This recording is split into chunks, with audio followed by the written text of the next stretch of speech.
Got the stream keys up and rolling. Yeah, yours should be up. Alright, yeah, mine's is up now. Yeah. It took a while to process, but it's up now. Mine's still connecting for some reason. Are we live on your channel? Yeah, for me. All right. Well, like I said, it took a while for me to.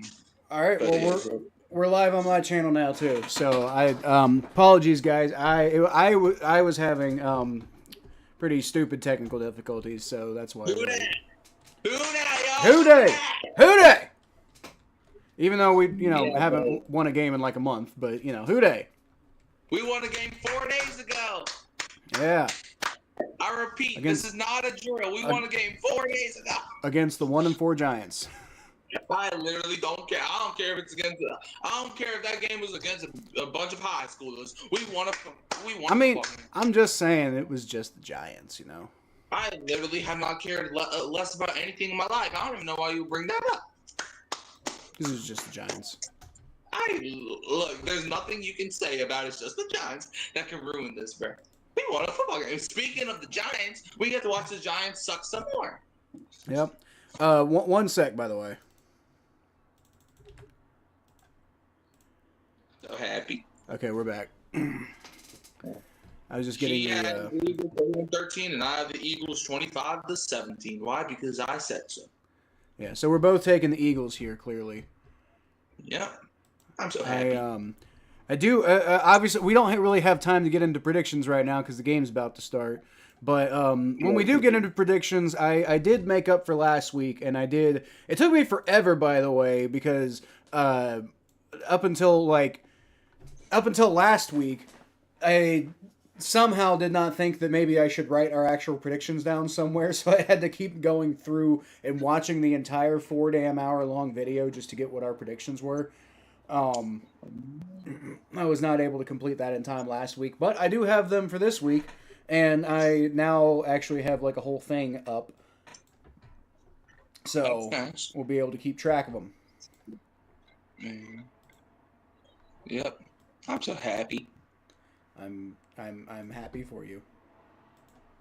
And now you got Joe Flacco because Joe Burrow wasn't enough. You had to get 2 Joes. Oh, we're going to have to talk about that at some point. Obviously not right now, but we are going to have to talk about Joe Flacco. Game start in like 2 seconds. Yep, we're about to get kickoff, so. Damn, or is that no? Gino's still hurt, right? No. Jamie Gillen, the Scottish Hammer, kicks it away. That's a flag already. Yeah, that's not. This whole this whole landing zone thing is like confusing. Yes, I know. Kind of, well, not super confusing. Wait, it was a false start? No, this is the formation or this is the kicking thing, kicking out of bounds thing. They kicked out of bounds? That's the call. It's the landing zone. They almost hit that guy in the head. Huh? One of the Eagles players almost got hit in the head. Well, they call it kicking out of bounds.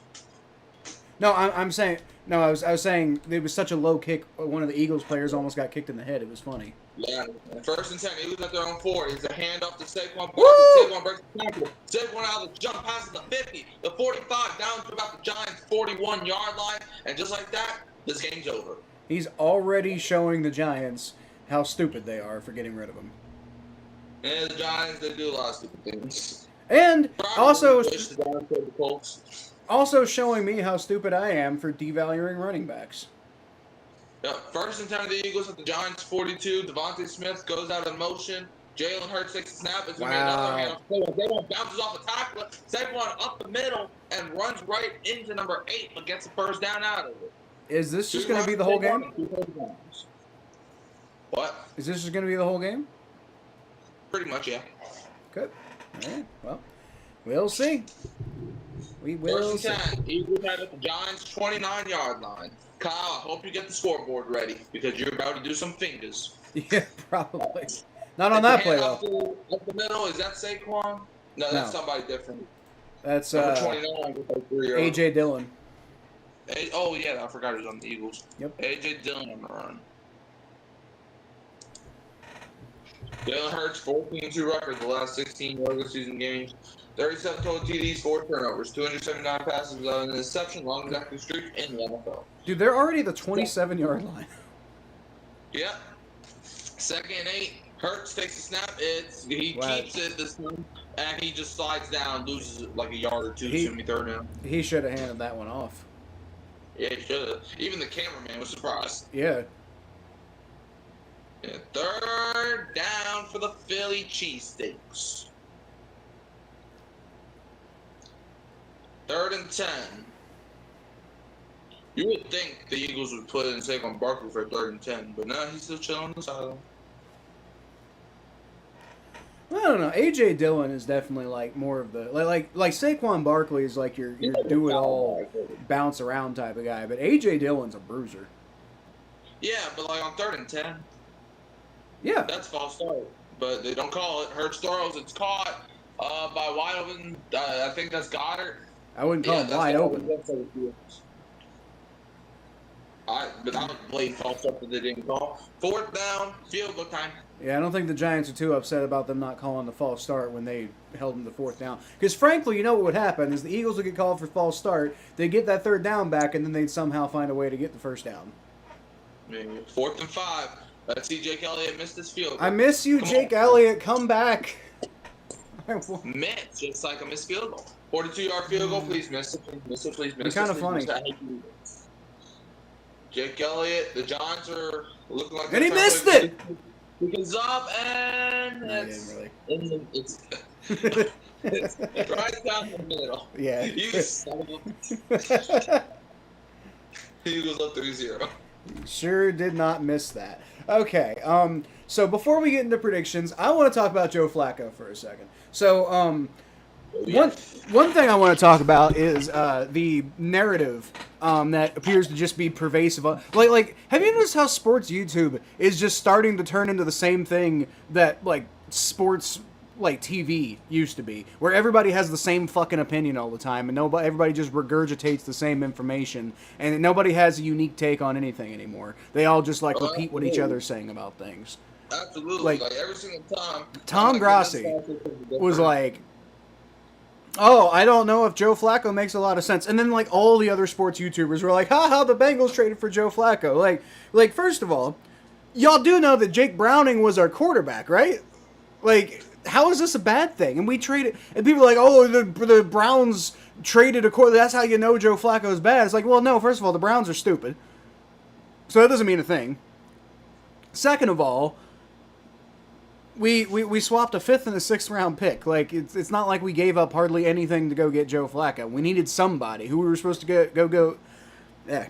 Who were we supposed to go get? Russell Wilson? Like, I'm sorry, but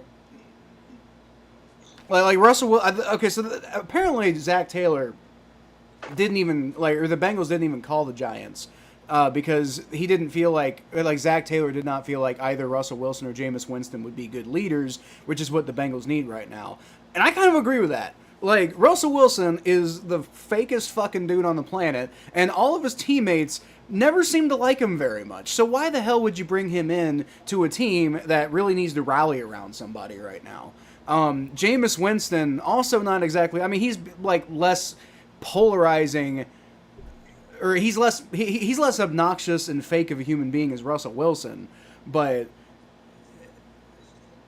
I don't know, like he's still a polarizing person, and I don't think he's not the type of guy you bring in to steady the ship. Joe Flacco kind of is, and also from everything we've heard, he's a fast learner, which is how he keeps getting these jobs in the NFL. And at times he's looked really good too. You know, maybe not this year. He's looked maybe not so great this year.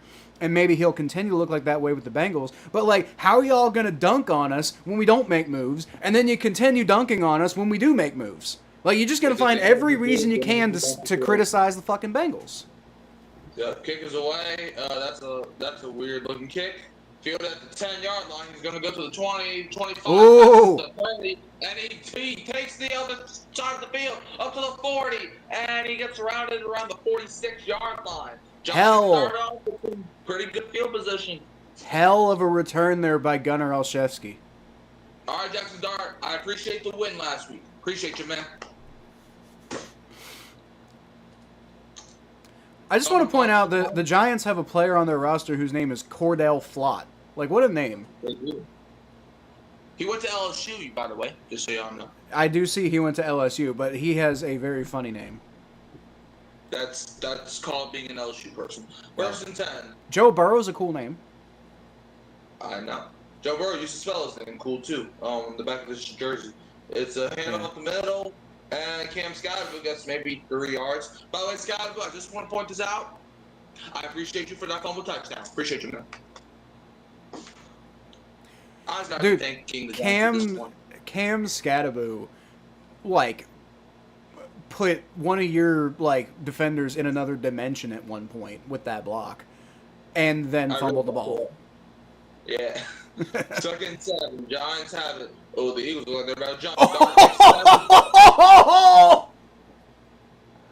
What did I just witness? Oh, there's no feasible reason why that interception was not caught. There's no reason that Dark should have threw that ball to begin with. Well, no, you're absolutely right about that, but that's also holding. Yeah, that's what I'm about to say. That's blatant holding, but at the same time, Jalen's son, you gotta catch that. Yeah, like, I mean, Jesus. I don't know. That was bad all around. That was bad on the Eagles. That was bad on Jackson Dart. That was bad on the refs. That was one of the worst individual football plays I've ever seen. And now flag on the play. Well, I guess a false start. Yeah. So if you thought 3rd and 7, and just like that, Giants are in danger of squandering some pretty good field position that they got. Jesus Christ. Jalen Carter enacted tonight. Heel 2024 Pro Bowl selection. You sure it's not like a wrestling heel? Like people just root against him and hate him at this point? I mean, and so the Eagles are keeping him out of action? How do you spit? How do you spit on another player? Oh, like on live television and think you're going to get away with that? That was the first play of the season, by the way. I know! 3rd and 12. Giants have it at their own 44. Jackson darts. He drops back. He tries to throw a deep dart. Oh, did he catch that? He caught. Oh, shit. Holy crap. Humphrey caught it. Let's go, Lil Humphrey. What a catch. He out there representing the Who Dat Nation. Well, I don't know about that. I don't know if that is quite the same thing, but, you know. He's not even on the Giants roster. Like on their official roster online.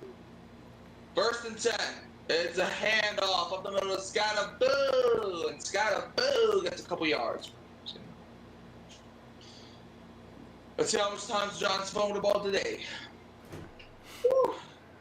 My boy Lil Jordan Humphrey, I miss you, man. Not every single day, but still miss you. 2nd and 8. Yeah, that was the second coolest Giants catch I've ever seen in my life.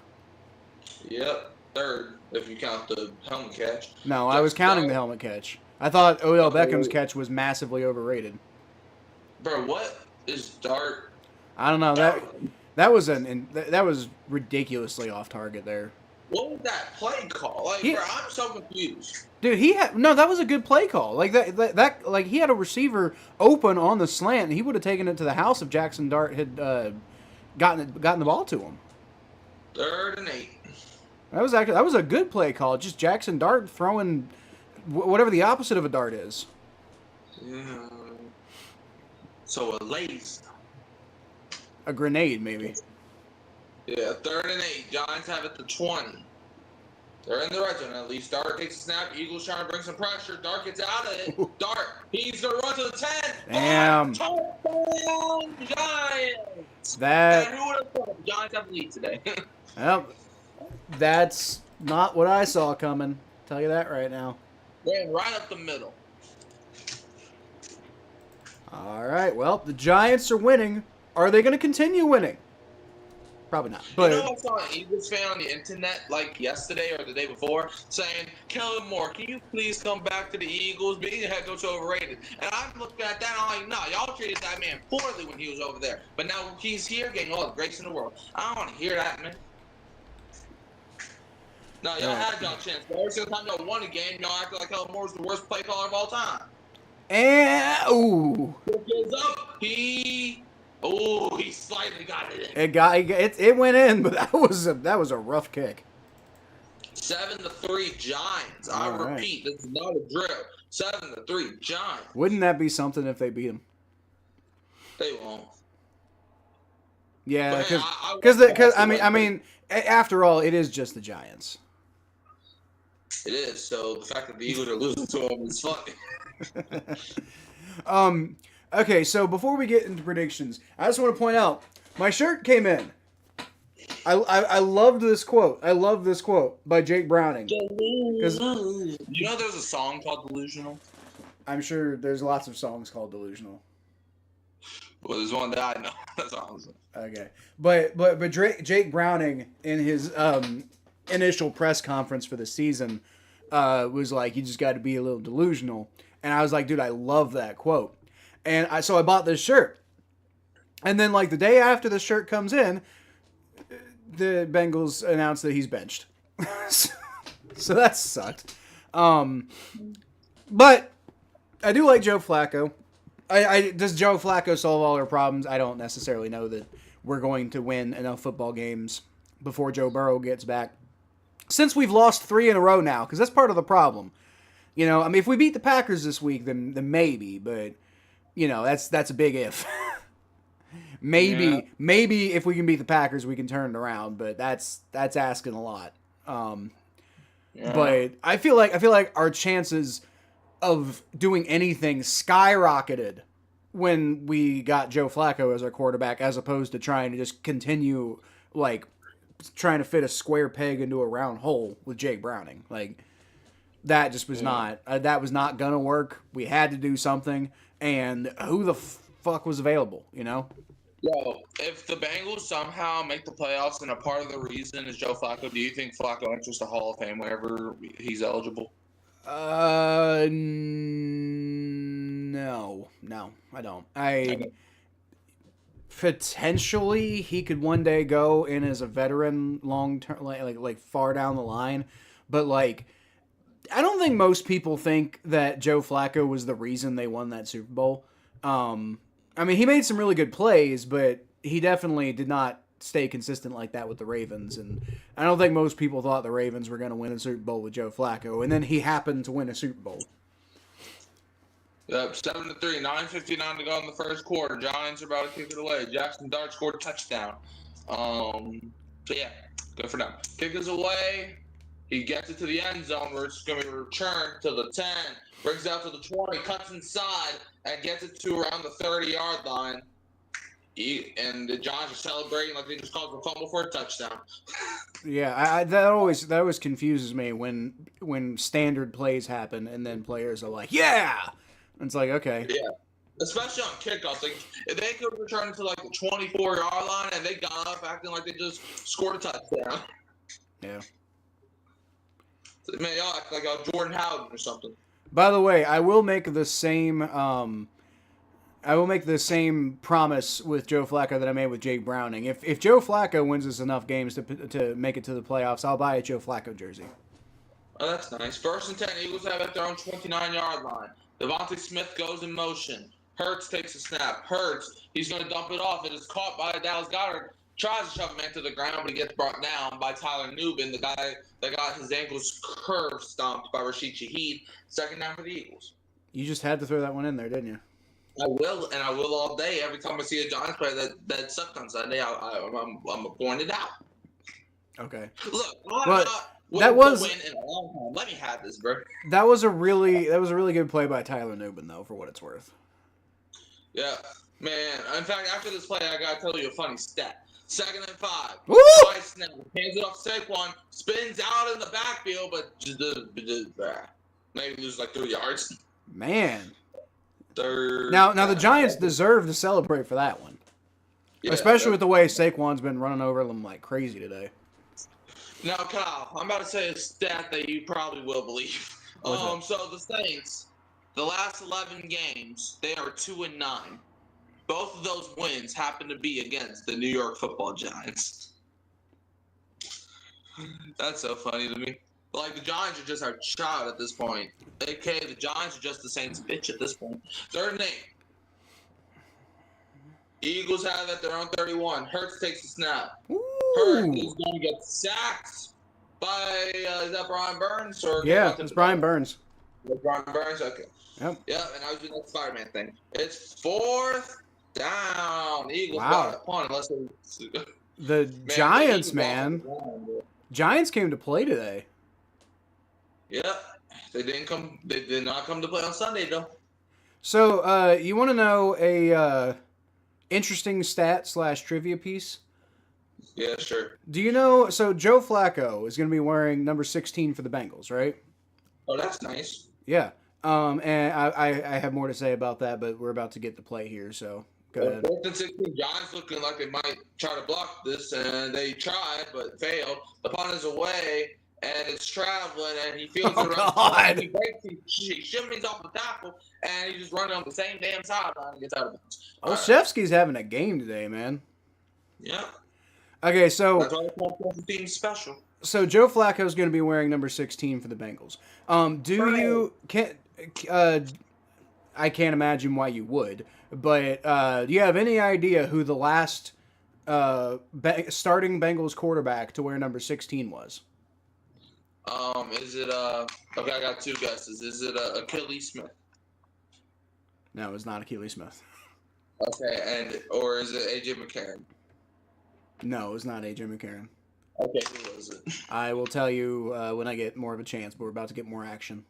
All right, 1st and 10. Giants have it. They're on 34. Theo Johnson goes in motion, hands it off to the Cam Scotty-Boo, and he runs for about 3 yards or 2 yards, maybe. Second. I do have a question though. Are Achilles Smith and AJ McCarron the only Bengals quarterbacks you know, other than like Carson Palmer, Andy Dalton, and Joe Burrow? I know Boomer Esiason. Okay, well at least you know him. It wasn't Boomer Esiason either, to answer your question.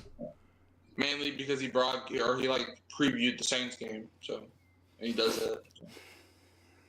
2nd and 6. Giants have it at their own 38. Dart takes a snap, play action. Dart just looking. He's going to throw it deep over the middle, and it's caught. Was that my boy? Let's go! It's my boy. It gets across the 40. Wandale Robinson, that's repping Kentucky out there today, baby. And my boy Zach Bond out there repping the Saints today. No, well, not really. Bro, shut up. How about that? I'm just saying, Wandale Robinson was successful at Kentucky. Zach Bond was, I don't want to say unsuccessful with the Saints, more like the Saints were unsuccessful for him. Okay. 1st and 10. Giants have at the Eagles 36. Johnson in motion. Jeez. Hands it off to Devin Singletary where he gets wrapped up immediately. Devin Singletary over here wearing number 26, trying to pretend to be Saquon Barkley. To be honest with you, Saquon has not even played that great like he did. I don't know about that. Saquon's looked, other than that last drive, Saquon's looked pretty good today. Yeah, today, but like this season, I'm talking. Oh, okay. Okay, yeah, I got you. 2nd and 9, Giants. I already know this play's not going to work for New York, but just by this formation. I already know something bad's about to happen for the Giants. Jackson Dart takes a snap. And yeah, you are incorrect. Wow. Oh my God.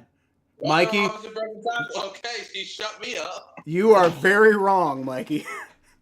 Touchdown, John. Oh, good God. That's my boy.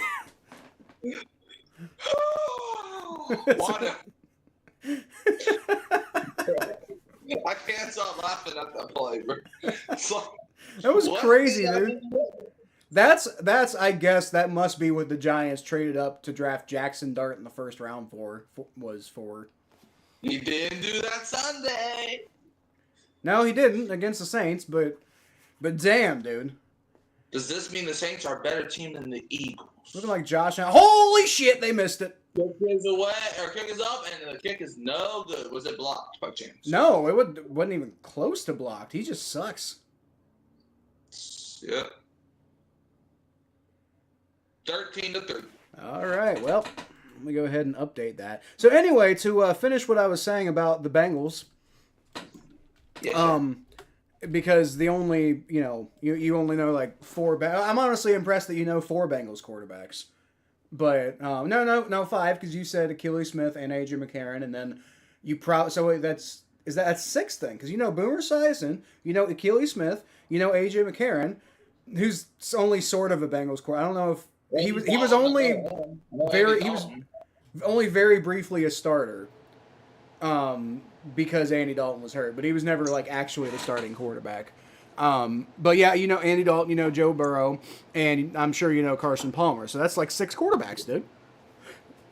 So good job, Mikey. I don't know if I can name 6 Saints quarterbacks. So there's Archie Manning, or not? Yeah, Archie Manning.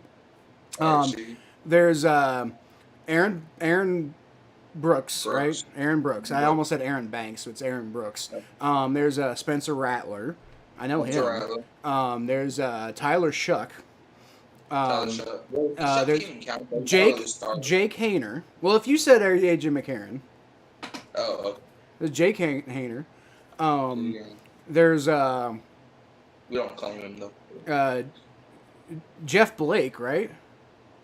Yeah, Jeff Blake. That's a former Bengals quarterback. It's my favorite Bengals quarterback, by the way, and you didn't even say his name. Okay.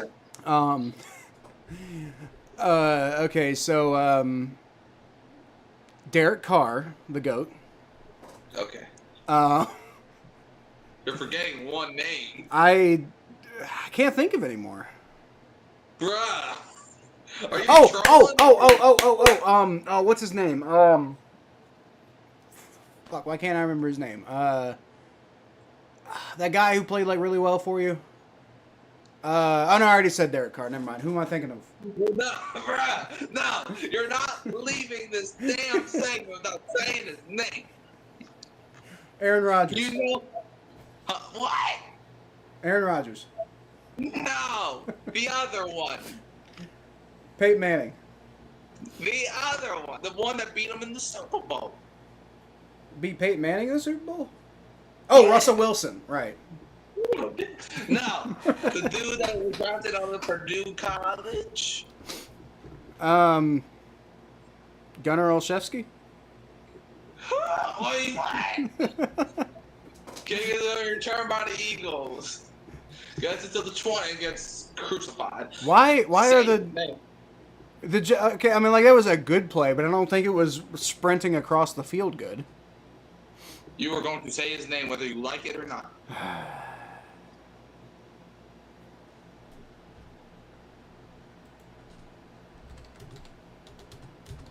Say his name. Good God.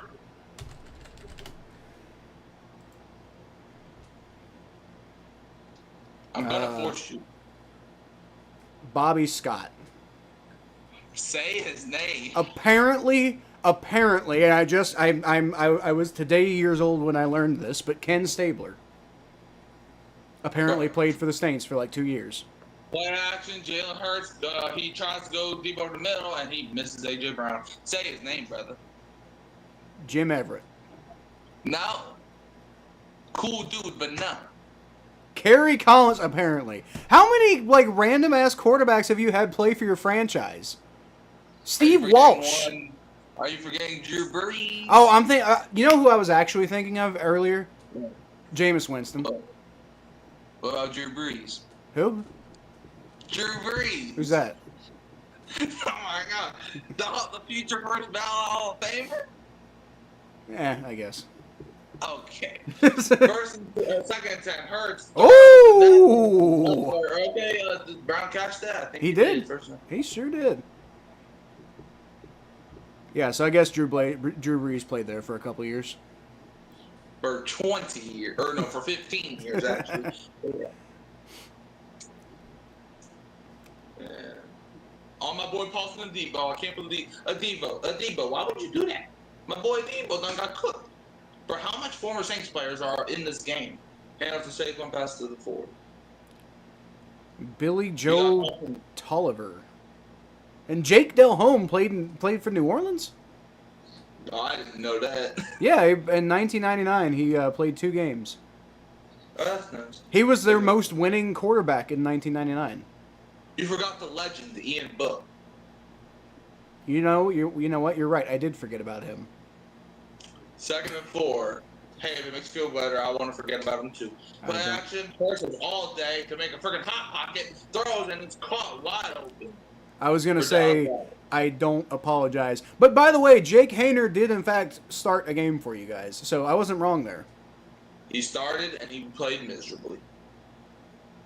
I think I may have also been thinking of Taysom Hill earlier. When I was at this point, when I was like deliberately trying to avoid Drew Brees, I think I was trying to think of like Jameis Winston, Taysom Hill. I think Teddy Bridgewater was in there at one point. Teddy Bridgewater, the other Saints, the real Saints legend. Honestly, Bridgewater might be in the Saints Hall of Fame as well with Thomas Morrison. He was undefeated. Yes, he was. When Drew Brees got hurt, Bridgewater was our savior. Luke McCown and Mark Brunell. Mark Brunell played for you guys. But so why didn't you recognize him when I said him talking about the Jaguars the other day? Because I didn't know who he was until like 5 seconds ago. Oh, well, he was a backup for the Saints in 2009. The name sounds familiar. I'll say that. Second down, Hurts bumps it off, caught by Devontae Smith, and he gets it down to like the 4-yard line for a first and goal. I think Brunell was your backup quarterback when y'all won the Super Bowl. Oh, yay. Yeah. Yeah, Mark Brunell was your quarterback. And he was, for the longest time, he was the Jaguars' starting quarterback, like when they first started and when they were doing really well at first. Mark Brunell was their guy. In 2009, he was very old. You know, fun fact, guess who also was on our Super Bowl team? Who's that? Dan Campbell. I think I knew that. Yeah. He didn't get a ring because he was on IR. But, you know, he was on the team, though. First and goal. It's a handoff to Saquon. He spins out of the tackle just to get, like, maybe half a yard, if that. Second goal. The GOAT, Jeff Blake. Jeff Blake, bro. What a character. Jeff Blake was 7-4 for you guys, all right? Put some respect on his name. Uh-huh. And the Charlotte Bobcats still won 7 games. Fluke's happy. Okay, but 7-4, so that's not a fluke. That's a good run. In fact, Jeff Blake was the starting quarterback here in Cincinnati during that short period of the 90s where we weren't completely awful. Goddard, and he gets him for the first down. There you go. This is something that Jalen Milroe could never. Did you watch the last episode of the recap show, Mikey? I sure did. Yeah, so you heard me talking about Jalen Milroe? I didn't even know you did that until you brought it to my attention. And I was like, I told you, man. That was bad, dude. Yeah, I told you. Bro, God, it looked like he wanted to throw it back to Hurts. Yeah. I don't know why he would do that. Yeah, that was a funny-looking pitch, though. It was stupid. What are you doing? Jake Elliott kick is up, and what goes up must come down. As it is 13-10. What's up, Jim? How you doing? 13-10. All right, so here we go. Wonder who will win more games. Well, now that we got Joe Flacco, probably us. I mean, we already have more wins than them. But anyway, yeah, to answer the question that I set up earlier, you're gonna kick yourself when I tell you who was the last Bengals starting quarterback to wear 16, because you're gonna be like, dude, I knew that. Are you fucking kidding me? I have a feeling I won't, but okay. No, you're gonna. I said, you're gonna kick yourself. Okay. Yeah, it was the legendary Dewey Warren. I don't know who that is. Yeah, I didn't know who he was until I looked him up. He was the very first starting quarterback for the Cincinnati Bengals. Oh, man. The Bengals game 1 in 1968 against the San Diego Chargers. Dewey Warren was the starting quarterback wearing number 16, and that was the last one to wear number 16 as the starting quarterback for the Bengals. There have been other guys to wear 16, but that was the last starting quarterback to wear 16.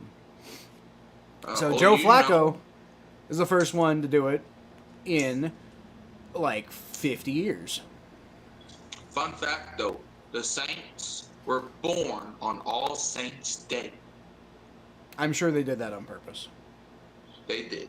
In fact, fun fact, they actually had to talk to the Archbishop about actually allowing the Saints to be a football team. So that was interesting. Why?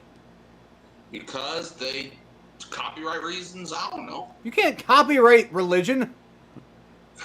Hey, I don't make the rules. That's not how that works. I don't make the rules. All right. Well, anyway, since we're on a commercial break, They allow it, so. let's try to knock through some of these predictions. Or at the very least, I'm going to update y'all where we are right now. So let me see if I can get. There we go. All right. So this is where we're at right now. Mikey got off to a rough start after week 2, but I had a really bad week. No, I didn't have a really bad. Just Mikey had a really good week 4, and did better than me last week as well. So Mikey's catching up a little bit. Not quite there, but yeah, we're basically 2 off at this point. So I'm ahead of you by 2 right now, but obviously that could very well change. 1:49 left in the first quarter. Jalen Hurts on the sideline after their touchdown. So far, every single drive ended in some point. Well, no, the Eagles punted the ball one time. But anyways, Jake Elliott out here to kick the football for probably another penalty. Kick is what? Or no, what was it? John's got the penalty on. He's going to return it from like the 4-yard line. Gunnar Olszewski, that return was not as great as the other ones. And now the Eagle players are celebrating like they tackled him at the 5-yard line. Well, I mean, they did tackle him for less than what the touchback would be, so that's probably a good thing. Well, yeah, but it's like, Okay, let's count the players. Lil Jordan Humphrey, Zach Vaughn, and what's his name? There's another guy. Drew Brees. No, he's retired. Who's the dude? Not Cordell Flott. He was LSU. I don't know. Whenever he makes a play, I'll think of him. Oh, Paulson Debo. That's who it is. So that's so far 3 Saints players, or former Saints players that I see on the field. Yeah. They're playing. You know how many former Bengals players I see on the field? Wandale Robinson, Thompson gets like no yards. What? None. Okay. I mean, unless like Jake Elliott, but he's not on the field right now. Yeah. Second down for the New Jersey Giants. Vic Fangio, the Eagles DC. For what that's worth. All right. It's 2nd and 10 after the beautiful 0-yard pickup. Giants have it their own 23. Robinson goes in motion. It's going to be a play action. Dart, he's looking, scans the field. He's going to step up in the pocket, and he tries to fight but gets sacked. The ball comes out, but he was clearly down. Even if he wasn't, the Giants recovered. Yeah, even if he wasn't John's. It's in the hands of John Michael Schmidt Jr. right now. 3rd down. Well, hold on, let's see. Well, he was down. He was down. Yeah. I mean, the ball kind of starts coming out, but when one hit starts coming out, he's already down. 3rd and 10. There's going to be at least one more play of the first quarter, unless it's incomplete or an interception or a fumble or everything on. 3rd and 10. Giants have it their own 23-yard line after this great drive that they are going, which is 0 yards right now. Dart takes a snap. He throws, caught by my boy Lil Jordan Humphrey, and the Eagles keep him in front of the sticks. It's going to be 4th down as we end the first quarter. And 6, 5, 4, 3, 2, 1. Happy New Year! Wow, you actually got the confetti, too. Oh, wow. What'd you look at that? What the hell? That was uncanny. Anyway, Seattle going to Jacksonville to play the Jaguars. What do you think happens, Mikey? Seahawks win 19-15 because I said so. Okay, if you say so. I'm gonna take the Jaguars though. The Jaguars are looking really good lately.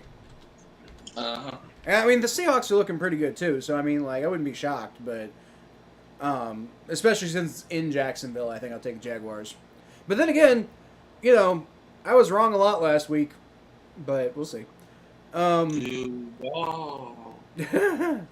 Look, dude, I'm just saying there's a lot more Kentucky representation in the NFL than I'd expect for a football team that has never been very good. Although we did win the championship one year in 1950. And LSU did beat Kentucky on the last play of the game one year. That's okay.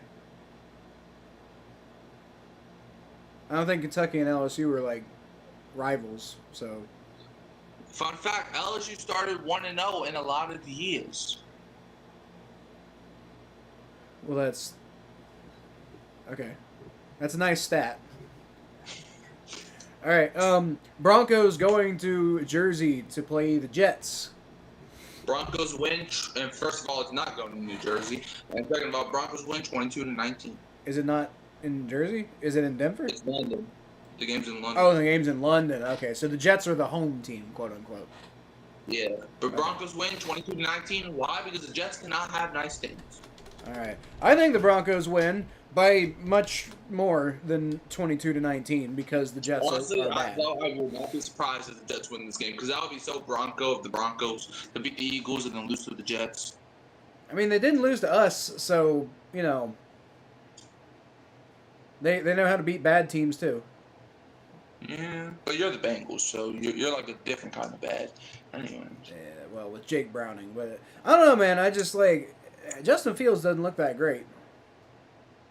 Try telling all that. I don't know. Arizona going to Indianapolis to play the Colts. What you got? Colts win 15-14.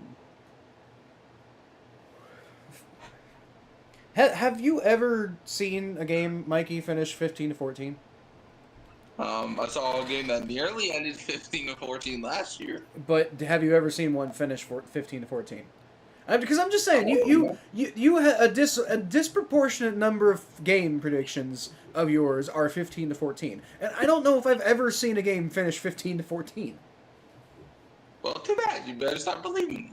Okay. Anyways, second quarter, 4-4. Giants got to punt with the Scottish Hammer. So I'm gonna take the Colts too. Anyway, punt. Jimmy Gillian rolls out and then punts the ball. If he hadn't rolled out, that would have been blocked. John Dotson, I think, is that. He's number 2, right? 2. Yeah. Yeah. So, yeah. John Dotson. C.J. Gardner-Johnson used to play for the Eagles and now plays for the Ravens. He does? Yep. How did I miss that? Because the Ravens signed him like maybe 3 days ago. Maybe it's because the Ravens suck. I mean, they did sign him 3 days ago. So. The Ravens are somehow worse than us right now. Well, that's nice. All right. Okay, we don't care. Al Michaels or whatever your name is, Kirk Street. 1st and 10. Eagles have at their own 26. Hurts takes a snap. It's going to be a play fake. Hurts nearly gets brought down and then does get brought down. As he able to kind of stopped there. second half. So who are you rooting for, Mikey? The Giants. I was going to say, do I even have to ask? The Giants are like, I hate the Giants, but I will be damned if I root for the Eagles. I don't know if I've ever really cared less about the outcome of a game. Like, I think it'd be kind of funny if the Giants won. I also like to root for chaos, too. Yeah, right, there's that, so I guess that would be a thing. 2nd and 10, high snap. It's going to be a hand up the middle of Saquon for like 3-4 yards. 3rd down. All right. Darius Alexander's clapping like he just made the game-saving tackle. So that's what that's worth. Nick Sirianni. I guess now we all know who was the mastermind behind the Eagles' offense. It is clearly Jeffrey Lurie. It was clearly Kellen Moore. I think it was obviously Donovan McNabb. Who? What do you mean who? I know who he is, but like, bro, what year is it? 1974. Okay. 3rd and 7. Hurts takes the snap. Hurts drops back. Hurts throws. Caught wide open is Devontae Smith. And gets pushed out of bounds by Tyler Nubin. He was wide open for days. 1st down. He sure was. Can we get some? Only Rattler can do this. Can we get some AJ Brown action? No, because Hurts doesn't like him, so he decides he won't throw AJ Brown the ball. That would be a good block by Brown, though. That was what? That was a good block by AJ Brown, though. Great, but that doesn't get me fantasy points. Too bad. 1st and 10. Eagles have it. Play action. Jalen Hurts. That was a block in the back. To the right. Throws and it's hey! A.J. Brown. And if you ask, we shall receive, brethren. All right, well, now I want an A.J. Brown touchdown. Too bad. 1st and 10. But anyway, that should have been illegal block in the back there. By who? By the left tackle. Jordan Mailata. Nice. Look at this. He pushes him down at the end. That's a block in the back. I mean, that's 50-50 for me. I think it's pretty clear, but whatever. I could see where you call it, but I could also see why you wouldn't. Hurts rolls out to the left, points, throws, wide open. Bro, the Giants DBs just tired of guarding the guys. Apparently. First down, the conduct. What you say? I said apparently. Look, that's like the second or third wide open play that they had this year. I think Drew Phillips plays for the Giants too. That's another Kentucky guy. Oh, dang, we send a bunch of guys to the NFL and also can't win football games. Yeah, I mean, y'all did get blown up by Georgia. My boy Debo. I know. In fact, I got some bad stuff to say about South Carolina. Hands up the middle of Saquon. Saquon gets roughed in the middle. What does South Carolina have to do with anything? Man, because their fans keep crying about freaking flags. Because last year, if you don't remember, LSU came back down 17-0, and the referees called flags on 3 South Carolina touchdowns, even though they were blatant penalties, and these guys are going to have nerve to cry. I'm sorry, South Carolina fans, but you cannot yank a quarterback by the freaking jersey collar and not expect a penalty. For South Carolina fans, you cannot blindside block a quarterback and not expect a penalty, South Carolina fans. Yeah, you're kind of shooting yourself in the foot at that point. Exactly. How's that our fault? How's that the ref's fault? Y'all were up 17-0, you stupid jackass. Nice. First throw, wide open.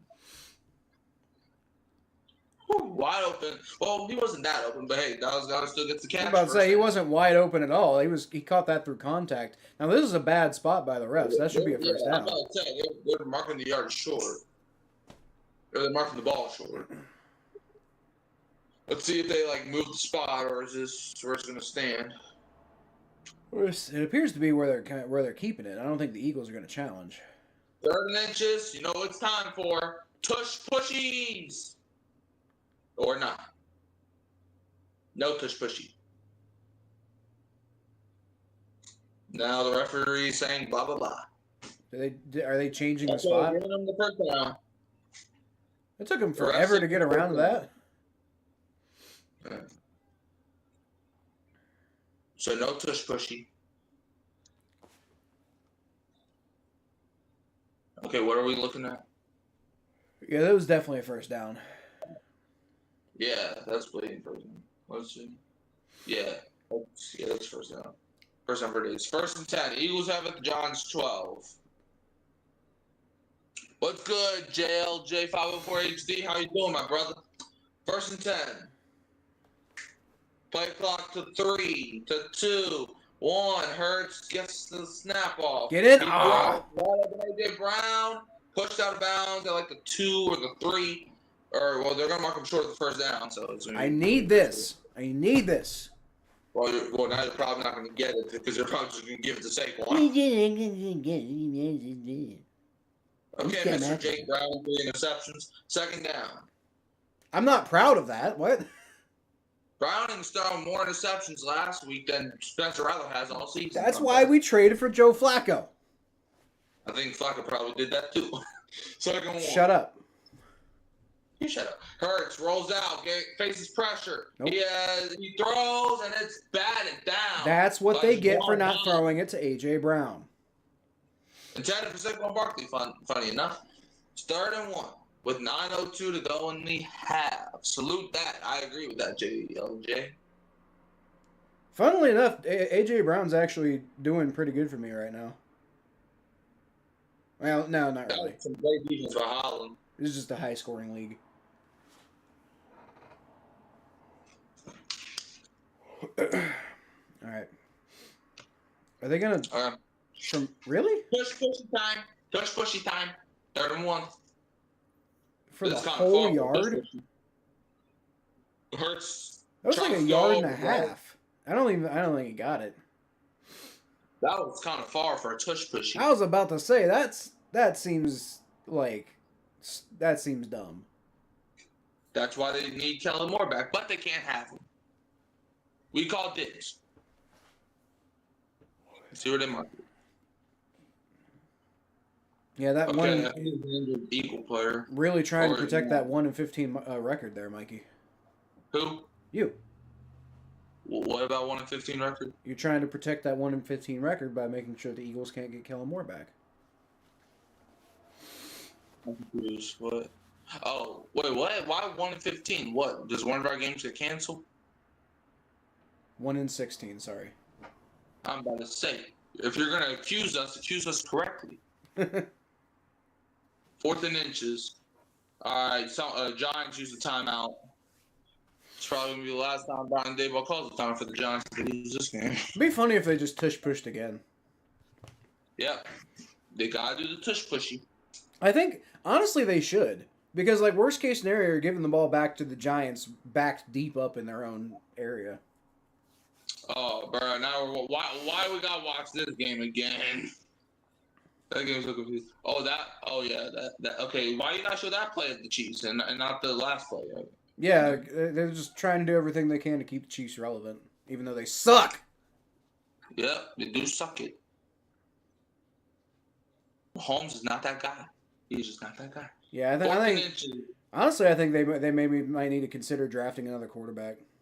Push pushing, that's a first down. Fumble, maybe? No, okay.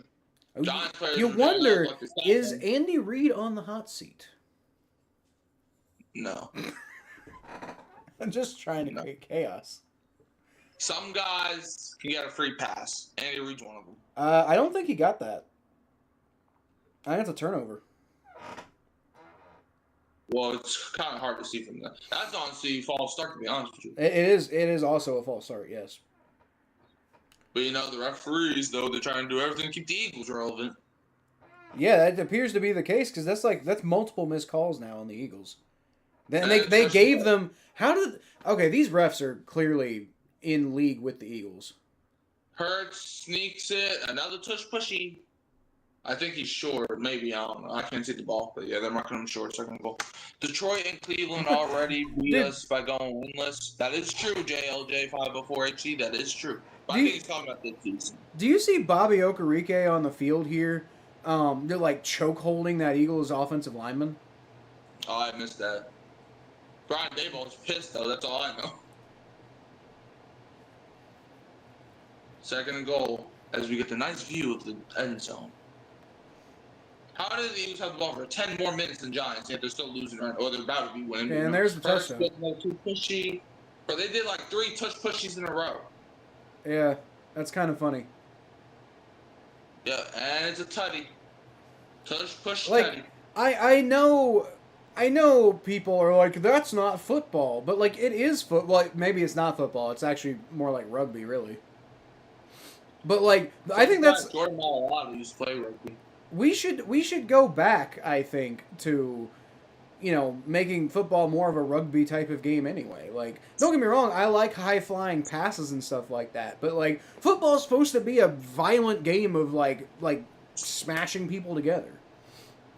Pause. Pause what? Pause. No. Okay. Okay, now why you lay down on the field like that? All right. I Well, think the Eagles take the 16-13 lead. you done not even change the scoreboard for the second quarter. That's because it's still the first quarter. Don't you know that?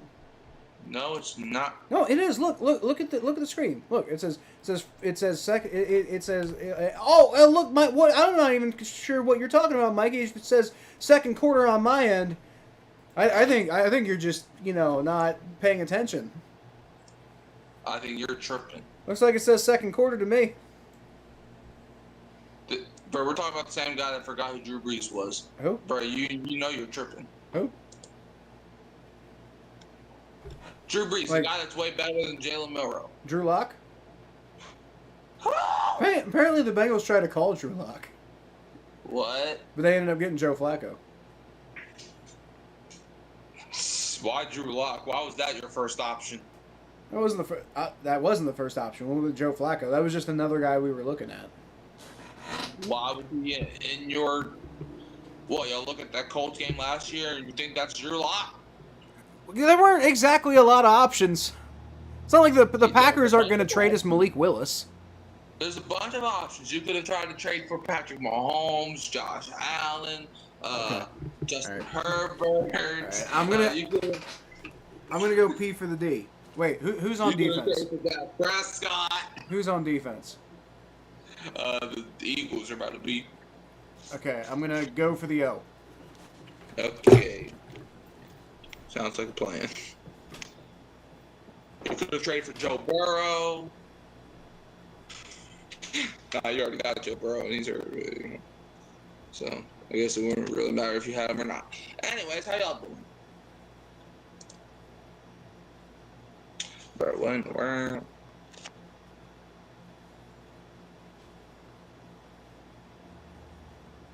Don't know what that means. Okay, back to this. Man, I'm honoring 2 chats at one time. It's crazy. Anyways, let's see if the Giants can make a touchdown. And Kyle Dunn gonna miss some of the game, but we're about to enter a football game because football is the best sport ever.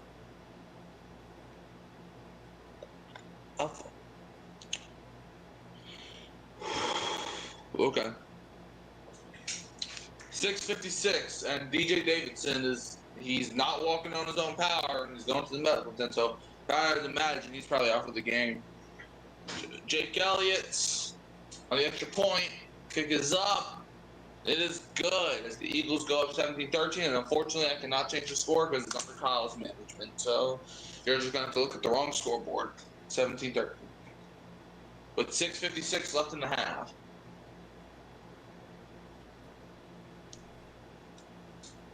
All right, we got the side screen going on. Anyways, the Philadelphia Cheesesteaks just got a touchdown, and they're up by 4 points over the New Jersey Giants. But hey, Giants, like I said, man, look, I don't like you, but I appreciate you for playing the Saints on your schedule. We can always count on the Giants to make us happy because the Saints are just beating Giants every single year, except for 2021, which kind of just enough, but you know, we still win. I think we played the Giants almost every single season since, you know, this decade. I think we played them I think we only didn't play them 2 years in this whole decade. Funny enough. All right, yeah, DJ Davidson's getting carted off for time. Well, he's on the bike thing or whatever it's called. Kick is away. It's going to be returned to the 20. Up the middle, past the 30, breaks the tackle or breaks off of a hit and gets it near the 35-yard line. Jackson Dart takes the field.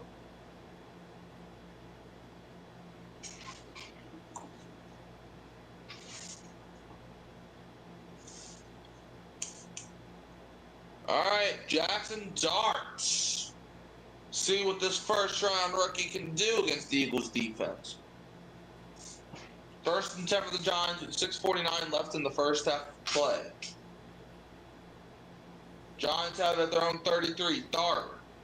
Let's see, Tracy goes in motion. It's going to be a handoff to Cam Scattergood with the other running back, and he gets like 3 yards there. I thought he fumbled because I saw the Eagles player knee, and the knee was kind of like the color of the football, so thought that was a fumble for a hot second. 2nd down. Mainly because I'm thinking about last week and well, technically this week, but if you think about it, but, you know, Sunday, that was so beautiful. 2nd and 7, handoff up the middle. I don't know why they handed the ball off again, but, you know. Tyrone Tracy that time gets like a yard or two, 3rd down. I don't know why they did it again. Like, bro. 3rd down for the Giants. 3rd and 6. Even the less favorable spot. Jackson Dart. He's a dart. That's Jackson. Giants have it. Their own 37. The Eagles playing some man-to-man right now. Let's see. Dart signals. He takes a snap. Dart throws. It is caught by little Jordan Humphrey, former Saint. First down for the Giants, and they move the chains on the third down. First down, Giants.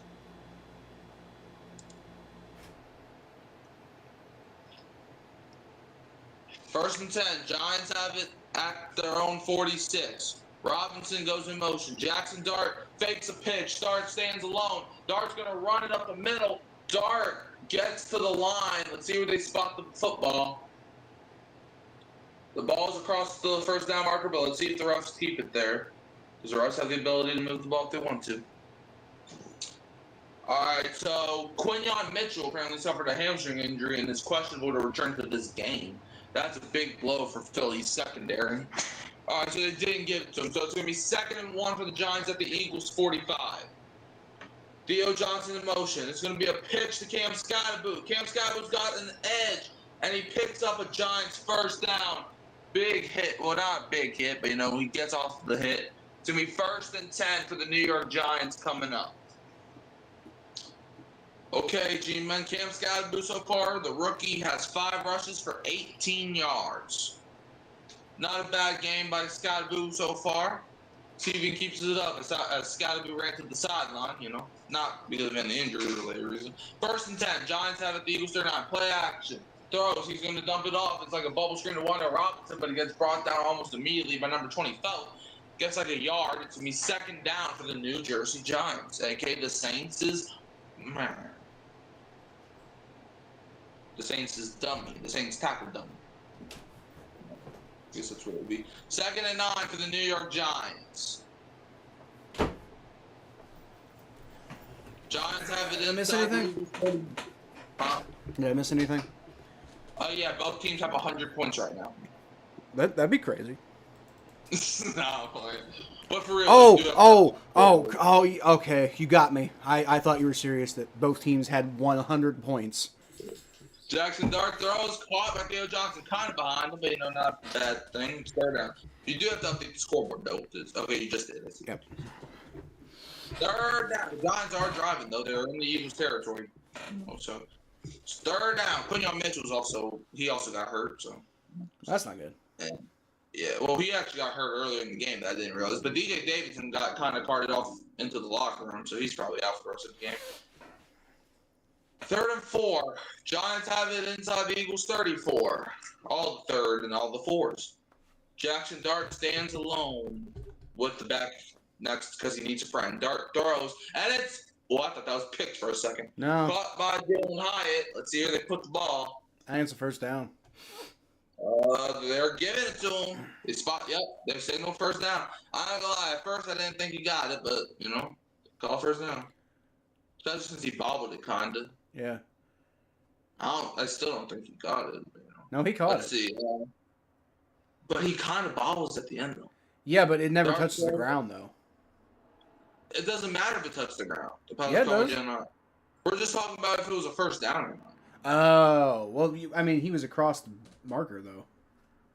Yeah, but, did he have possession when he crossed the marker? That's the thing. Because, once you lose possession, you have to gain it back across the marker for it to be a first down. He didn't gain possession until he was past the marker, is the point. I don't know. Whatever, 2-minute warning. All right. So let's knock through a couple more of these predictions then. So we got the Chargers going to Miami to play the Dolphins. Yeah. Chargers win 16-15. No. Okay. It's not going to happen. Okay, so you think the Dolphins are winning. Interesting. Oh, I don't think they're... No, I don't think that either. I think neither of these teams are going to win. Because honestly, I don't like either of them right now. Well, that's not how football works. Well, technically, Mikey. Unless Tell that to the... I was about to say, tell that to Cowboys and Packers. Okay. Okay, but I do think the Chargers are probably going to win this game. That's nice. Browns going to Pittsburgh to play the Steelers. And there's very few situations in which I naturally root for the Cleveland Browns, but this is definitely one of them. I actually got, I guess, kind of an upset alert. Give me the Browns to win 27-19. That's definitely an upset. Like, the Browns are bad and the Steelers are apparently not bad right now. I could actually, because this would be a game the Steelers lose. It kind of feels like that, but I don't think so. I think the Steelers are going to win. I think the Browns are, like I said, bad. There's going to be Dylan Gabriel's second start, or is it second game? Second start and game. Okay, second. Well, no, it's his third game, second start, because he played a little bit in that Ravens game in week 2. Okay, so it's going to be Dylan Gabriel's second start, and hopefully, if playing against the Steelers, it's going to need to be better than the first one. It's not like the first one was horrible, but it definitely wasn't what you need against the Steelers. Yeah. So I think the Steelers are going to take this one, but I really hope I'm wrong. I really do. Next up, we got the Cowboys going to Carolina to play the Panthers. Cowboys win 30-20. I agree, and I think that's actually, I agree with your scoreline too. Yeah. Okay, no more predictions. Game about to come back on. Don't tell me how to live my life. I will, though. Technically, we probably could get another one in because they're just like showing people fist bumping. Well, usually this leads to gameplay like right now. Well, yeah, that's how coming back from commercial break works. Yep, and now we're about to get to the football game. 2nd and 4, Giants have it, the Eagles 22. Dart takes a snap, play fakes. Dart pump fakes. Dart, he's stutter snapping. Dart about to trip himself. Oh! Dart, he stays on his feet. Dart runs to the 20 and out of bounds at the 15-yard line. First down, New York. He is something else. I'll tell you that. Jackson Dart is slippery, man. He kind of reminds me of a mini Russell Wilson. A mini? He's a much bigger Russell Wilson. No, like a younger. I meant to say Russell Wilson. All right. That was impressive. A guy that he could make a play with his feet, but you never see it coming. And also a guy that could also cut the needle if he needs to. Dart, 3 rushes, 36 yards in the tutty. 1st and 10. Giants have it, the Eagles 15. 1:50 on the game clock, 3 seconds on the play clock. It's going to be a fake handoff just to hand it off to Scatterboo. And he's still fighting, gets across the 10-yard line. He maybe gets down to the 9, maybe. It's going to be 2nd down, depending on where they put this ball. Cam Scatterboo, is he down? I don't know. He was kind of slow to get up there a bit. So, no. I think he's okay.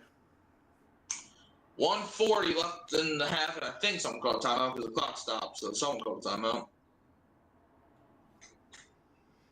What's up, Kirk? Herb Street, and now Kirk Michael. Cousins. No. You know Kirk Cousins is going to be an announcer one day, right? Probably.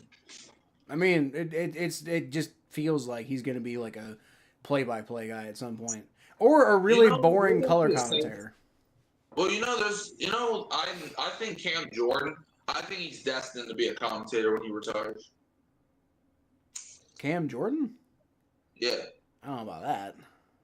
I do. I mean, he already has his own podcast for crying out loud, so he's in the business. It doesn't mean he's going to be a color commentator. He might just keep doing the podcast. Oh, maybe I'm wrong. Yeah. He's already kind of started. I mean, he was brought on for some of the broadcasts during the game sometimes, so he's already kind of started doing it. 2nd and 4 to the I think the Eagles called it. 2nd and 4. It's going to be a handoff to Cam Scott up the middle. He's fighting. He's going to be he's still fighting, but he's going to be a yard short. Start down. Yeah, couldn't quite get in there. Eagles, I think, used their 2nd timeout unless the Giants called it for no reason, but 1:32 left in the half. Eagles call their 2nd timeout. Bro, if the Giants beat the Eagles, I have no choice but to drop the Eagles in my power rankings. Well, obviously. Which I would love to do, by the way. 3rd-and-1. For the Eagles, they're definitely the top 5 if they lose it. Honestly, even if they win this game from how they're playing, I might drop them out the top 5 anyway. Now, they'll still probably. Maybe, I don't know. They've been kind of looking a little bit sluggish past few weeks. 3rd-and-1. Giants. How dare you take my boy Lil Jordan out and forget the game. 3rd-and-1 for the New Jersey Giants. The G-Men, a.k.a. the midgets, because they were midgets on Sunday. 3rd-and-1. Giants are 4 for 5 on 3rd down conversions. Giants have it the Eagles 6-yard line. We need like a Mikey shit talking the Giants counter. What? We need a Mikey shit talking the Giants counter. Now that's how you quarterback sneak for a yard. Not it takes you 3 tries. Wait, did you say that we need a Saints shit talk Mikey commentator? No, I said we need a Mikey shit talking the Giants counter. Counter. Okay. Because it sounded like you said like 3 different things in one sentence. 1st and goal. Eagles now have no timeouts. Yeah, I mean, I think I already shit talked them like maybe 5 or 6 times already. But it's going to keep going until they beat us, which they never will. As long as 2021 never happens again. 2021. What a year that was. Lost to the Giants. Ugh. Anyways, 127. Well, that was before I hated the Giants in 2021. But still, bro, that loss, that was probably the worst experience I've ever had as a Saints fan. And I've seen some brutal games. Are you sure? Are you sure? Because that's not the one you talk about all the time. I know, but like, bro, the other playoff games, I ain't gonna lie, did not almost destroy my house over.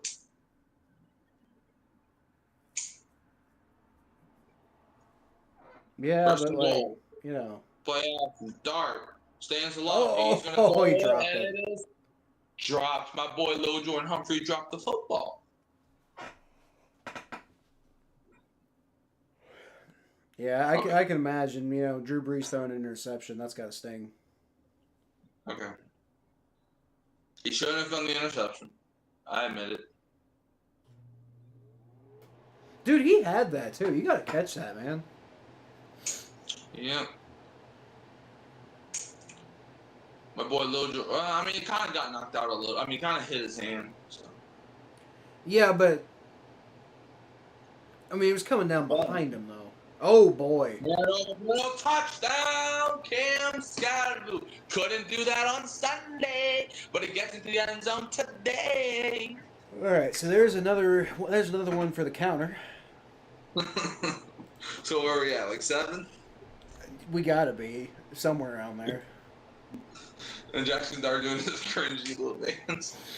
1:19 left in the half. 19-17. Could be 20-17 if they done not miss a damn kick.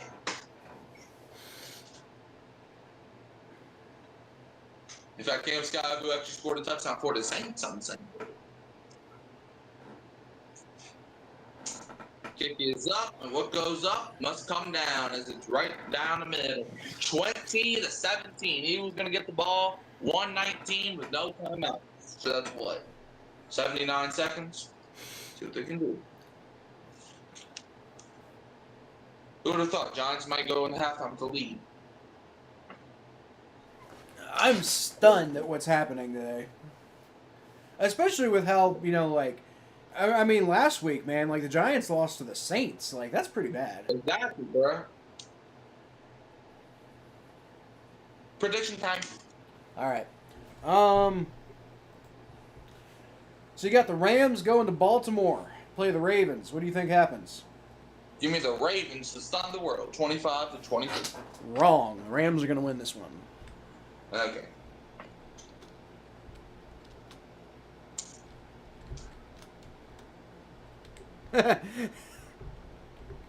What's so funny? On the last one, hold on.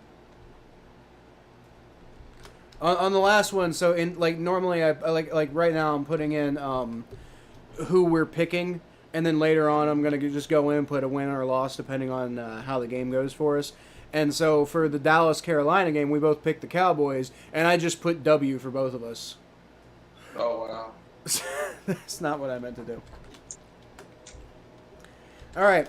Titans going to Las Vegas to play the Raiders in the Why Do We Have to Watch This Football Game Bowl. You want to know my reaction to this game? What?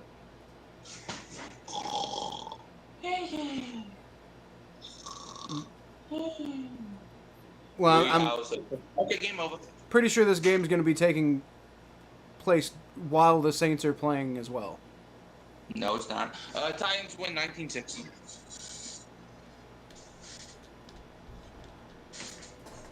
Yeah, I think the Titans are going to win. It just kind of feels like. Yeah, you want to know? I changed my mind. I'm going to take the Raiders. Okay, but now this game happens after the Saints game. Oh, okay. Well, so you are going to go to sleep then. Probably. Well, I don't know. Hopefully, I get a different game. Because thankfully, it's not prime time or nothing. Honestly, now I kind of want it to be prime time just so I could watch two terrible teams play. All right, real quick, before this game starts again, we got the 49ers going to Tampa Bay. 49ers 26-24. I think Tampa Bay is going to win this game. Screw you. Kick is away. It's going to be returned. And he fumbles the ball. He muffs it. Picks it up in the end. And he gets down at like the 5-yard line. Now that's something to celebrate over. There you go. Y'all should be celebrating now. Bro, he just freaking muffed it, and now they get the ball at the 5-yard line with 1:12 left in the first half. It's going to be closer than most fans expect. I guess, Jim. Tank's big speed, bruh. You just got there, too. They finna cut you, and you just got it on the team. Yeah, so far it has been, Jim. It's been. I mean, the fact that the Giants are winning is probably well beyond whether or not anybody thought this game was going to be close. But I don't think anybody had the Giants leading the game at halftime. 1st and 10, the Eagles have it their own 7-yard line. Hurts takes the snap. Oh, hands no. it off to Saquon. Saquon busts one open and gets a first down at the 25. And I thought Giants going in. I thought he was going to be gone when I said that. I kind of did for a split second. 1st and 10, Eagles running no huddle because they have no timeouts. They have about their own 25-yard line. Hurts takes the snap. Hurts looking, has all day, throws wide open as A.J. Brown. He's going to be just shy. It's 2nd down for the Eagles, and Hurts is saying spike it. Let's see if they actually do it or not. Brown was kind of pulling at his freaking hamstring, so that's not good. So, okay, they're not going to spike it. 2nd and 1, Hurts takes a snap. Hurts drops back. Hurts is going to throw. Caught by wide open A.J. Brown. I fear Brown's not going to make it to the end of this game. It looks okay to me. What? Looks okay to me. Okay. Why? Well, why would that be okay with you? No, he looks okay to me. Oh. Well, I don't know. He kind of looks like he's wobbling around out there. Maybe. I don't know. But, I mean, they're about to go into halftime, so I'm sure he'll probably, like, stretch out and stuff then. Big Elliott 1 for 7 in 2024 from 50 yards. Crazy. 1st and 10. Eagles have it their own 43-yard line. Goddard in motion. Play clock running. Hurts takes a snap. Hurts. Pass interference. Incomplete. No flag. Intended for Dallas Goddard. Dane Belton on the coverage. He pulled and twisted. Like, that's every... They call that every time. Get over it. I am over it. I'm just saying I think that should have been pass interference. Get over it. I'm not upset about it. I'm just saying I'm analyzing. Get over it. That's not how that okay. Get over it. Get over it. 21 seconds. 2nd and 10. Eagles have it their own 43. 83 in motion. Hurts takes the snap. Hurts is going to roll out. Hurts facing pressure. Hurts is going to throw it out of bounds. In the direction of, I think that's DeVonta Smith with 15 seconds left. 3rd and 10. They got like one play to get in the field goal range. Because if they don't get it, if they don't even get 10 yards here, they're either going to punt or just do a Hail Mary and either A, run out the clock, or B, try to score a touchdown. Or they just punt the ball, which I wouldn't do if I was Philly because, hey, it's about a good halftime anyway. Might as well try. 15 seconds left. 3rd and 10 for the Eagles. Saquon's not in the game for whatever reason. Okay, 3rd and 10. Will Shipley's in there. Play clock's running down, Eagles. Y'all gotta hike the ball now, and I mean today. For some reason, the Giants called a timeout, which I feel like is stupid. Maybe they just weren't ready to go. I mean, with like, there was almost no time left on the play clock, so. That's my point. Well, yeah, but I think the Eagles were about to snap the ball. They would have not. No, because by the time it was at 1, they just got into the freaking formation or whatever. Maybe Brian Daboll is just that nice of a guy. Maybe. I mean, his job's on the line at this point. He's playing for his life. Coaching for his life, I guess. 3rd and 10. Wow. Maybe next time around he gets a better coaching job than the Giants. Maybe. 3rd and 10 for the Philadelphia Eagles. Giants showing no pressure, but they might send. It looks like they're sending some guys out there. They send some. Hurts takes a snap. Hurts he's gonna run. You gotta hurry. You only got 8 seconds. They're not gonna. I don't even think they're trying. 4th down. Okay. Yeah, they're not. Time. You can't spike it. You can't spike it. You got halftime. They mismanaged the heck out of that clock. Jalen Hurts wasn't even paying attention, dude. That's on him. Halftime. Let's see. Dart was darting. Yes, he was. JLJ504 HD. Unbelievable. You like that. The clock running out's all on Jalen Hurts on that one because he just didn't even realize. I think he forgot what he was doing. Probably. He probably thought there was more time on the clock. Can't be doing that. All right, Detroit going to Kansas City. Who do you think's gonna take that one? Lions win 18-16. No. So who wins? No. What? No. What does that mean? No. What? No. What, when, where, why, how? Okay, so the Lions are going to win, but not 18-16. So they're going to win 17-16. Yeah. They're probably going to win like 50-37 or something. I don't know. Okay. A high-scoring game. Uh-huh. Buffalo going to Atlanta to play the 2026 Super Bowl champions. You shut your mouth. Bills win 19-16. That would be absolutely wild. By the way, if the Falcons like put your hate to the side for a second, just think about how insane that would be if the Atlanta Falcons legitimately just randomly turned things around and won the Super Bowl this year. That'd be crazy. No, it wouldn't. Yeah, it would. No. You don't even have to be happy about it to recognize how crazy that would be. No. What's crazy about it? To do what a lot of teams do? No, because they're bad, and they're kind of like there's not really a whole lot of hope there right now. Yeah, and then they just randomly out of nowhere win the Super Bowl. Man, just imagine the Titans turning around and win the Super Bowl this year. That's kind of what I'm saying. Wouldn't that be crazy? No. Yes, it would. No. Anyway, yeah, the Bills gonna win this game. Crazy it's not happening, but no. Bills gonna win this game. That's what I mean. That's what I mean. It's crazy because like the idea of that happening is ridiculous. It's crazy because that fan base does not deserve it, and also their team sucks, and their team is 28-3 all written over it. Anyway, so who's winning this game? Brutal. The Bills, obviously. Okay, I'm about to say. Okay, so the Bears going to Washington to play the Commanders. What you got? Commanders 29-15. I got the Bears in this one. What? Yep. That's so stupid. Nah, I think the I've seen a lot of up and down from the Commanders, so I don't think that they're like unbeatable or anything like that. Wait, hold up. I got a comment in my chat that I guess I'm addressing right now. Okay. Both Cams, Jordan, and Hayward would be good commentators / color analysts. How do you feel about that, Kyle? I think Cam Jordan would suck at it, honestly.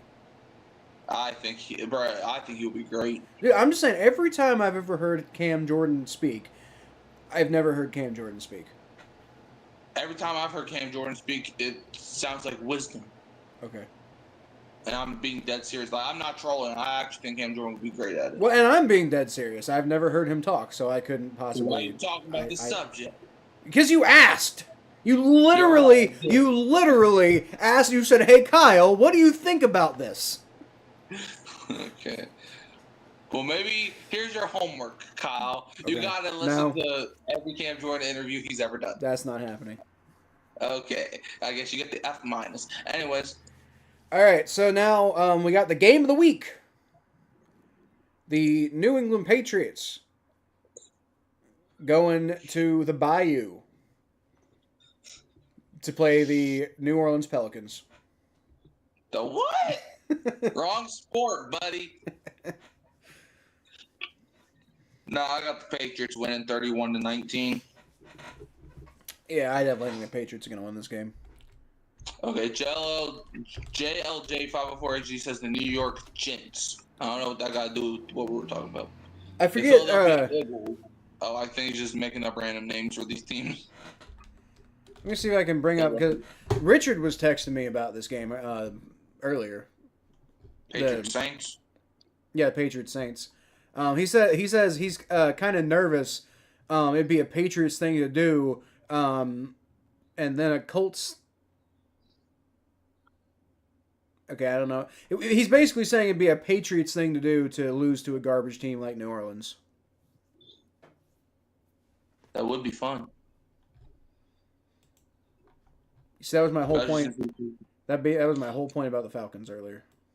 You know, however, the only way not the only way, but one of the ways I could see the Saints getting the win is if the Patriots are like so high off of beating the Bills that they just forget to show up.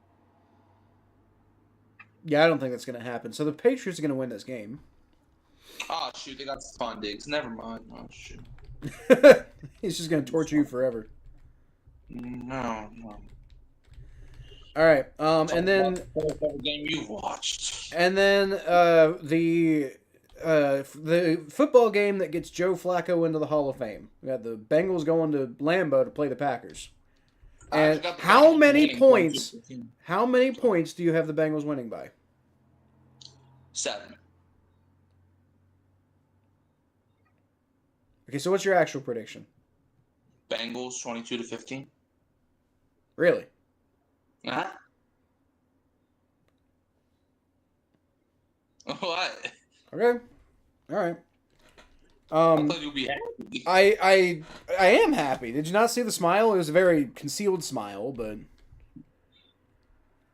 yeah. I mean, I don't agree with you, but I would love for you to be right and me be wrong in this situation. I'm going to take the Packers because I've got to see more out of the Bengals before I pick them again this entire season. I don't like after what I saw the last 3 games. I don't see me picking the Bengals to win one more time this entire season.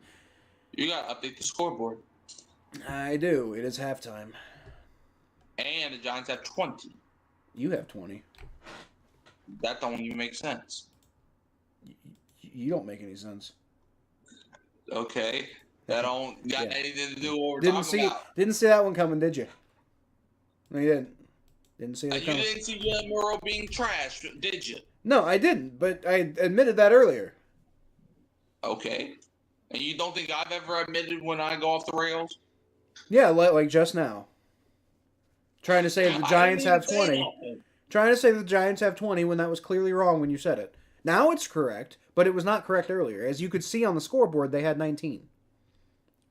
Bruh, The game ended. The first half ended like 5 minutes ago. I know. I think honestly they're going to be talking about this like on all the sports shows this week. They're going to be like, the Giants were awarded 1 point during halftime. That's never happened before. You know, we're like, we have to have a big conversation. Like, people can be blaming the refs and stuff. It's gonna be a big. It's gonna be a whole. We're gonna have to do a whole like emergency podcast about it. You know. No, only South Carolina fans blame the refs this week. Okay. All right, well, we've got our predictions set for the week, and I hope you kick my ass again this week, Mikey, because that would mean that the Bengals probably won. So, the records right now, what did you say that you thought your record was? Well, I labeled my record 43, 34, and 1. Okay, well, you're behind then because, like on games, because your record right now is 47, 30, and 1. Okay. Updated. And then my record right now is 49, 28, and 1. So I'm 2 games ahead of you. But if you have another good week and I have another bad week, then you're probably going to be ahead. And frankly, I hope that is what happens. Because like I said, if that's the case, that most likely means the Bengals won. And I cannot in good faith predict the Bengals to win anything right now. But I really hope they do. Patriots, we shut them out. Do what? The last time the Saints played the Patriots, we shut them out. So this one's revenge is what you're saying.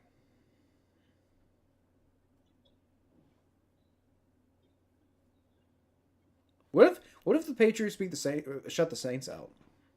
No, we're not the Falcons. But if you did, we're not the Falcons. and then you couldn't, talk trash about that anymore. I'm still gonna talk trash about that. I don't care if the Saints get shut out the rest of their existence. I don't care. I'm still talking trash. Well, no, you can talk trash. You can't talk trash about that for the rest of the season. No, I will. No.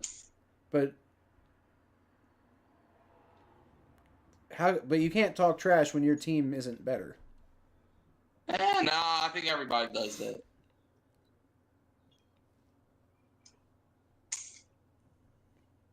I mean, legally, the Saints are better. I think you physically can, but exactly, there you go. Okay, all right. Like, you physically can talk trash, even if you can't back it up, but you probably shouldn't. Okay, well, bro, you're acting like I'm out on the field not doing my part. It's like, well, what do you want me to do? Be better. What, bro? I can't jump into the TV and start playing football myself. Be better. At what? Being a fan? Yes. What, you want me to do this?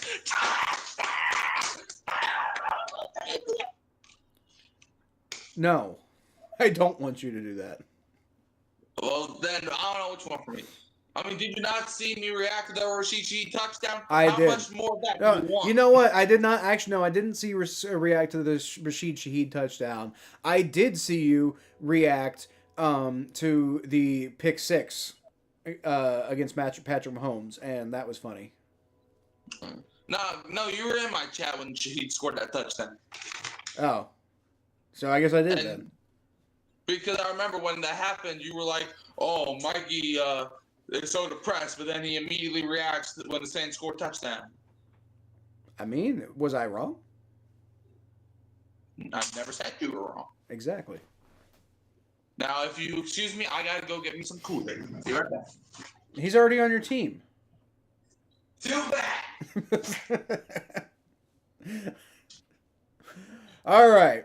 Okay, so far, I think a lot of people are surprised that the Giants are winning this football game. Can they keep it up? I don't know. They've been doing pretty well so far today. It looks like they brought a pretty good game plan. And the Eagles kind of look like they're on their back foot a little bit. Like, I don't know what's been going on with them the last 2 weeks, but they just do not look like the same team over the last couple of weeks. Losing to the Broncos and now potentially going to lose to the Giants, who, like, 2 weeks ago, I think we all thought were one of the worst teams in the NFL. And then they lost to the Saints, and I think we all confirmed they were one of the worst teams in the NFL. And now they're beating the Eagles? This season's crazy. This season is absolutely wild. Like you've had some of the worst football play we've seen out of certain teams, including my Bengals the last couple of weeks. But you've also had like some crazy upsets too. Like honestly, it's been a really fascinating season to watch, and there's more confetti. Yo, Kyle. What? Guess who was named NFC Defensive Player of the Week this week? Drew Brees. Kool-Aid McKinstry. Who? Kool-Aid McKinstry. Who's that? So the one time that you do remember Drew Brees is the Also, I literally just referenced Kool-Aid McKinstry like 5 minutes ago. But yeah, Kool-Aid McKinstry won NFC Defensive Player of the Week. Hey, gained 2 interceptions. We'll do that to you. Who? All right, second half. Kick us away. Giants, let's see if they can go up by 2 scores over these pathetic Eagles. Let's see. He's going to return to the 30, and that's where he gets brought down. All right.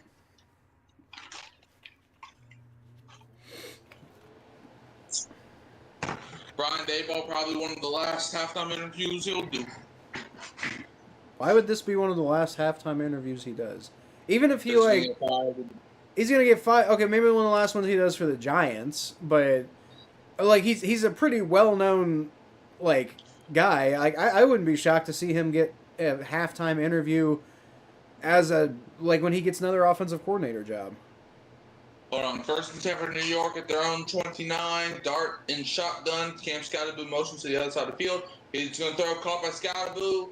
And, okay, it's a couple years. I have a question. If the Giants beat the Eagles, did the Saints just beat the Giants then? Yes. That makes no damn sense. So you got to drop the Eagles to wherever you had the Saints. No.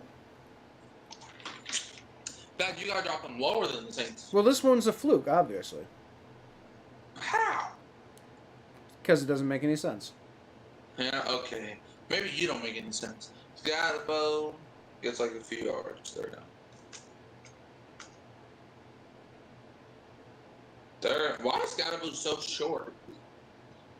Well, running backs tend to be on the shorter side because I think having a low center of gravity makes it good for trying to run through other human beings. But I'm 6'1". Well, I'm 6'2". What does that have to do with anything? Jackson Dart throws. Dropped it. Caught. No, he dropped he dropped it.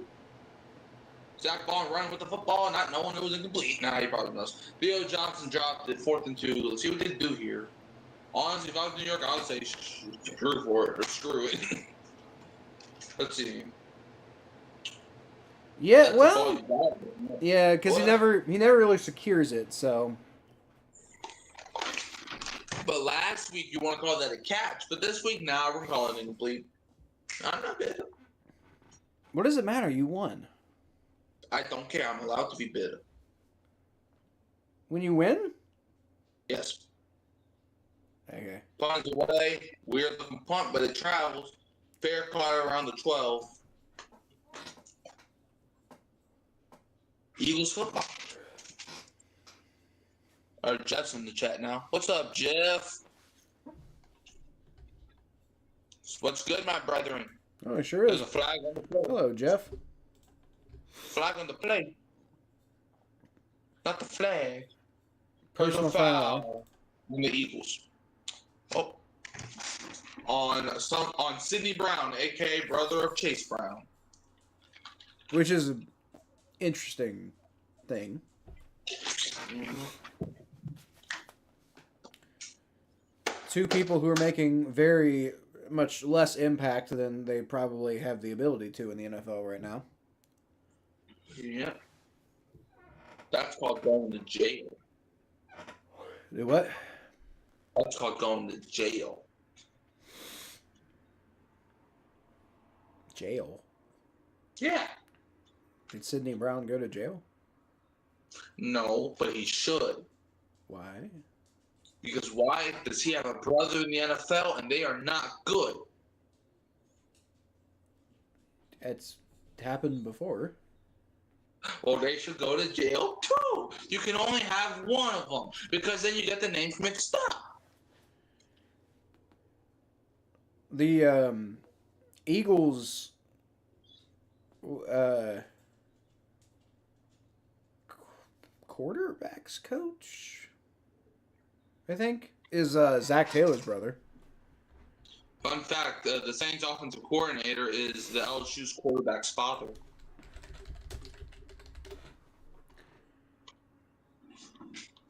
Oh, I'm sorry. He's the passing game coordinator of the Bears. He was on the Eagles, um, in 2020 apparently. So he's been gone for a while. I don't think Zach was Zach Taylor even on their team in 2020. Yeah, he's been our coach since 2019. Oh darn! Yeah, he was most recently the offensive coordinator with the Jaguars, but right now he's the passing game coordinator with the Bears. Where was Zach Taylor before he was with y'all? Rams. He was the passing game coordinator. He basically turned Jared Goff's career around. That's part of why everybody was talking him up. Because before Zach Taylor got there, Jared Goff was looking like a bust. Okay.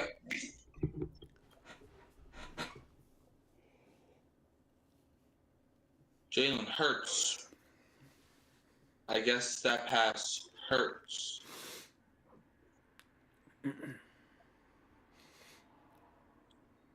First and 10. Is it just me, or is Hurts having a bad season?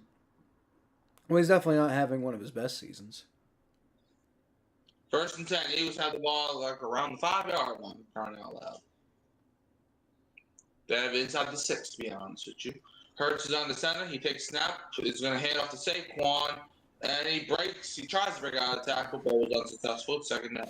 Can we talk about Trevor Lawrence getting stepped on by his left guard and then falling down on the single on like fourth down with the game on the line, or maybe it was third down? And Chris Jones not caring. And then what? And Chris Jones not caring. I don't remember what Chris Jones had to do with that play or not. All I know is Trevor Lawrence like fell over and basically was dead to rights, and then got back up and ran for a touchdown. A lot of people was giving Chris Jones a lot of flack for that play. What did Chris Jones do on that play? Because Chris Jones was standing there not doing nothing, just looking at Lawrence run all over the place. Like they're saying he gave up on the play, which he kind of did. Third down after Barkley loses a couple.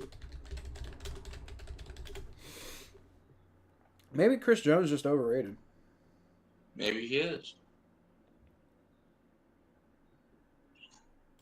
Third and 6.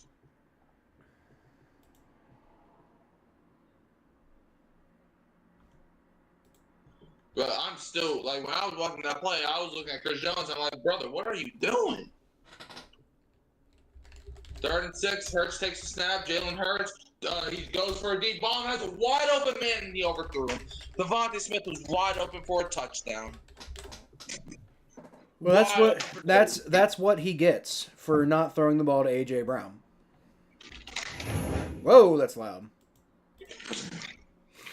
Devontae Smith, nobody, and I mean nobody, was even in sight to stop Smith. Maybe one of the safeties could have got there, but no.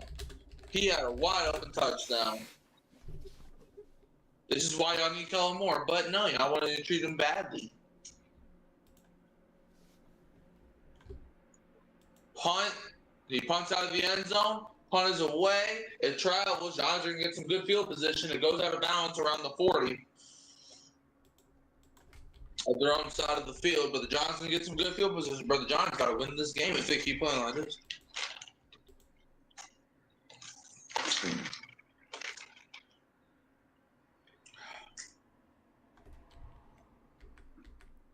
Bro, the Eagles really should be winning this game right now if Hurts would have hit Smith in stride. Yeah, okay. I think I'm definitely down for hating on Chris Jones. Don't get me wrong, but like, what's he really supposed to do here? Like, he's on the wrong side of the field. He probably doesn't want to like throws caught.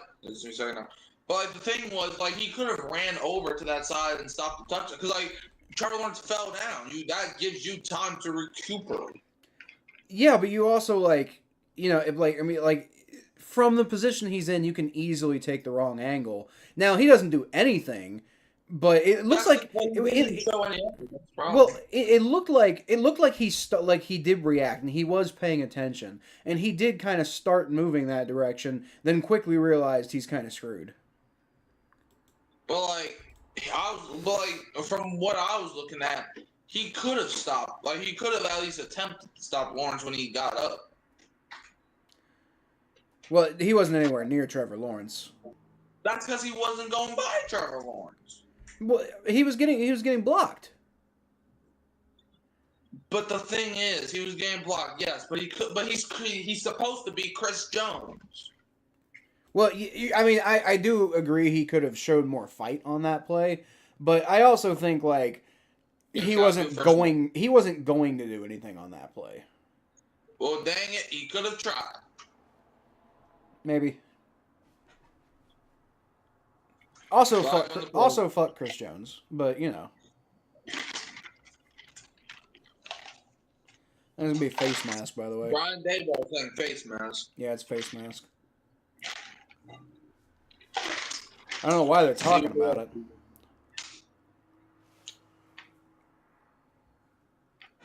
First of face mask, Eagles. Yeah, I don't know why they had to talk about it so long.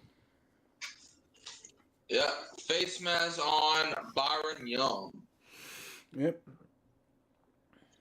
I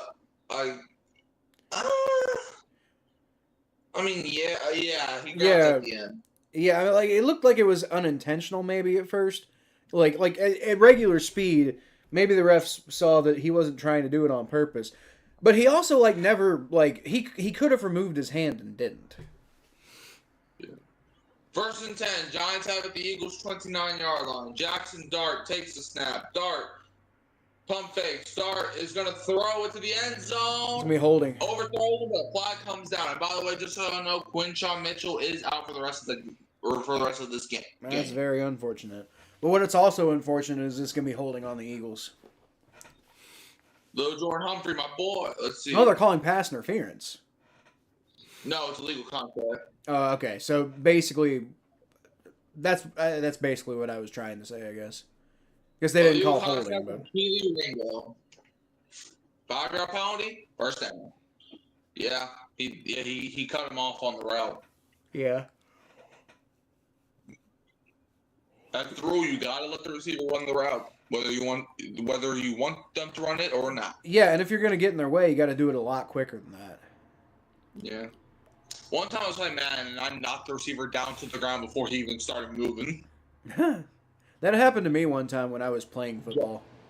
Jackson Dart keeps it himself and gets a few yards, but because there's like this one button where it's like they just like swipe at the guy. And I was just hitting random buttons. I didn't know what I was doing. And I was a cornerback, and the dude hiked the ball, and I accidentally hit the swipe button, and I hit him to the point where the receiver fell down to the ground. And it was a passing play, too, so that limited the receiver. What was the result of the play? I think it was just an incomplete pass. It wasn't like nothing crazy. And I'm turning and the Eagles stopped him. He tried to punch the ball out, but it was too late. But yeah, I remember because it was an incomplete pass, and I think he was actually going to throw the ball to the guy I was knocking down because when I was playing Madden, I saw the quarterback was looking at that side of the field. But then he was knocked down, so then he threw it, and then I think one of my guys batted down the ball. Okay, injured John Michael Schmidt Jr. Well, 3rd and 3 for the New York Giants. I mean, a few times when I play Madden, sometimes I'd be getting these game-winning touchdowns with no time left. I did that a few weeks ago with Anthony Richardson, believe it or not. That was another guy who Bengals fans were saying we should trade for. Like, how do you think that helps? I don't know. I mean, he's young, so I guess you could probably develop him. But it's not about we need somebody to come in and do stuff now. It's not about we got Joe Burrow. Why would we go get somebody to develop? Because it'll be funny. Not for me. You laugh at my pain all the time. I think getting Joe Flacco is a good thing. Weren't you on the side to not trade for somebody? I was against trading for Russell Wilson and Jameis Winston, who were the guys who were, like if you recall when I talked about, I think I actually said Joe like if you're gonna go get somebody, go get like a Joe Flacco. I think I said that, but I also said that like I can't imagine the Browns would trade us Joe Flacco, or that the Bengals would contact the Browns to trade for Joe Flacco. So that was my problem. But I think I did identify Joe Flacco as like if you're gonna trade for somebody, go trade for somebody like that. Don't trade for Russell Wilson. Like that's not gonna accomplish anything. Well, thankfully for you, the Bengals had the same mindset as you. I was also against trading. Like I wasn't necessarily. I think after the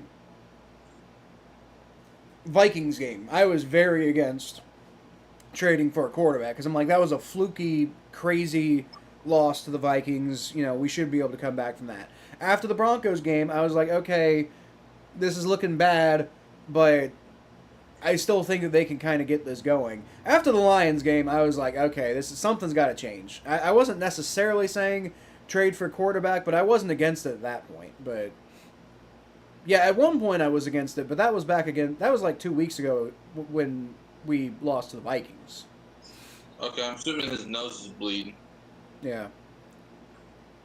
Oh yeah, he got slapped. But yeah, 3rd and 3.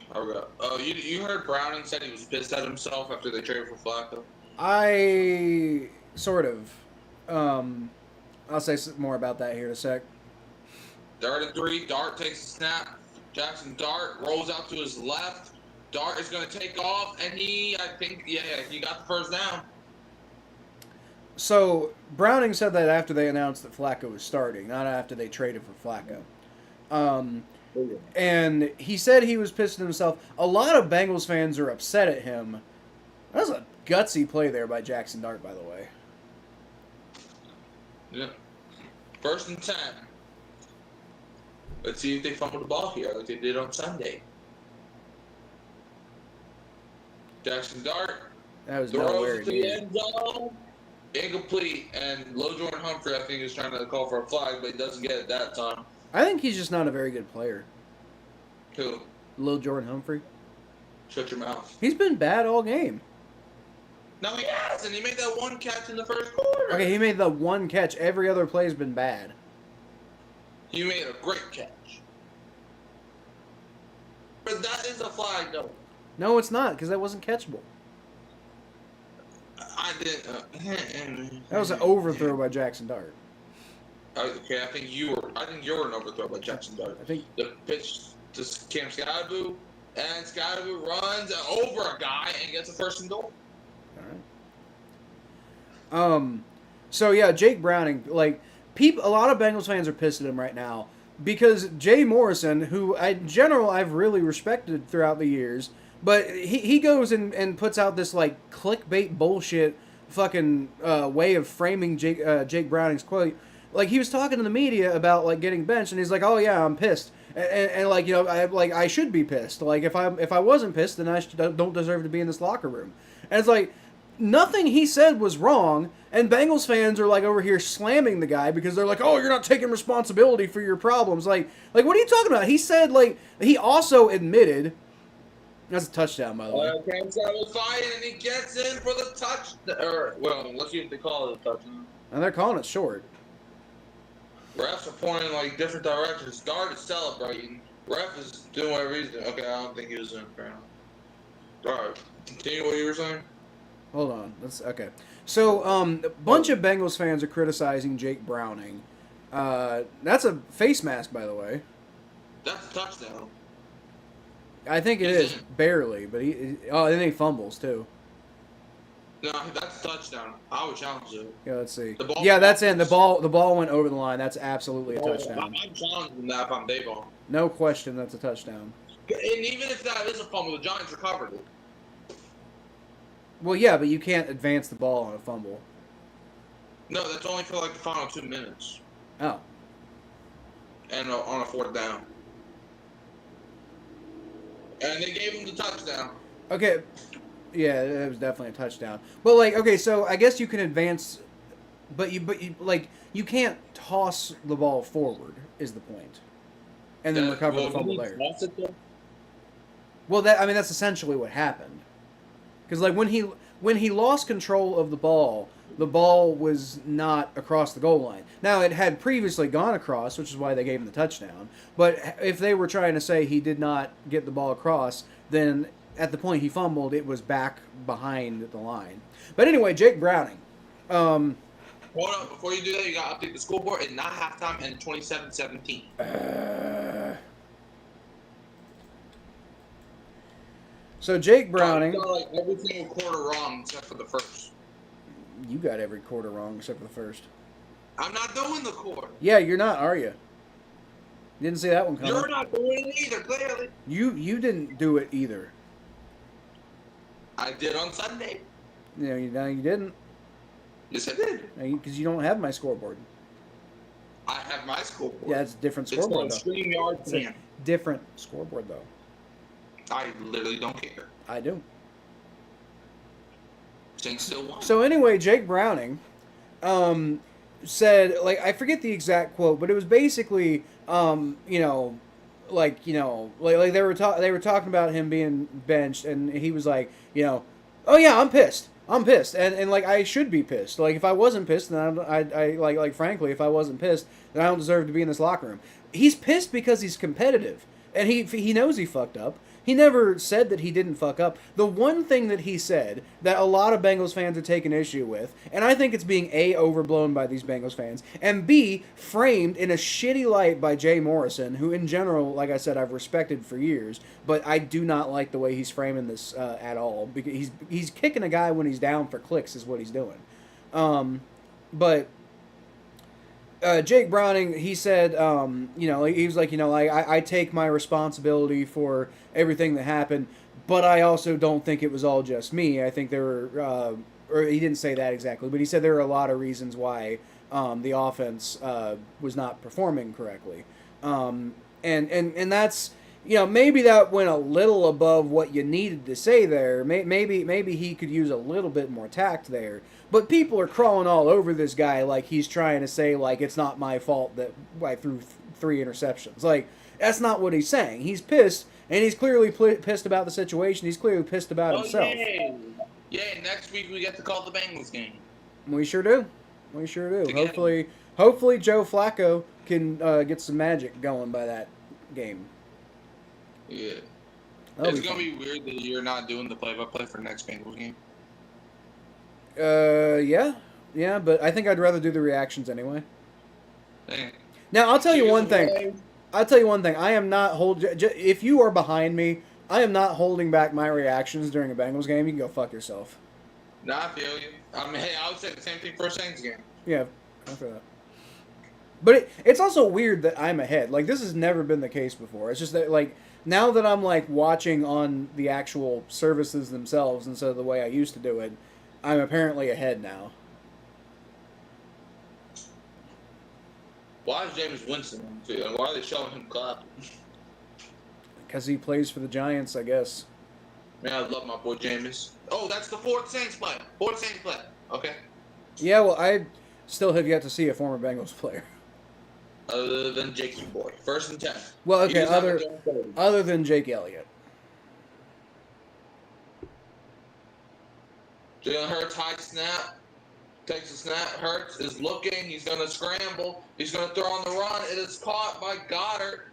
And he just destroyed number 20. He just destroyed Cordell Flott's whole career with that. Probably not that, but, first down, as Kaylee Hartung is reporting. That's funny. I have a friend named Kaylee. It really did look like Cordell Flott just, like, kind of bounced off him the way, like, a fly would bounce off of a dog.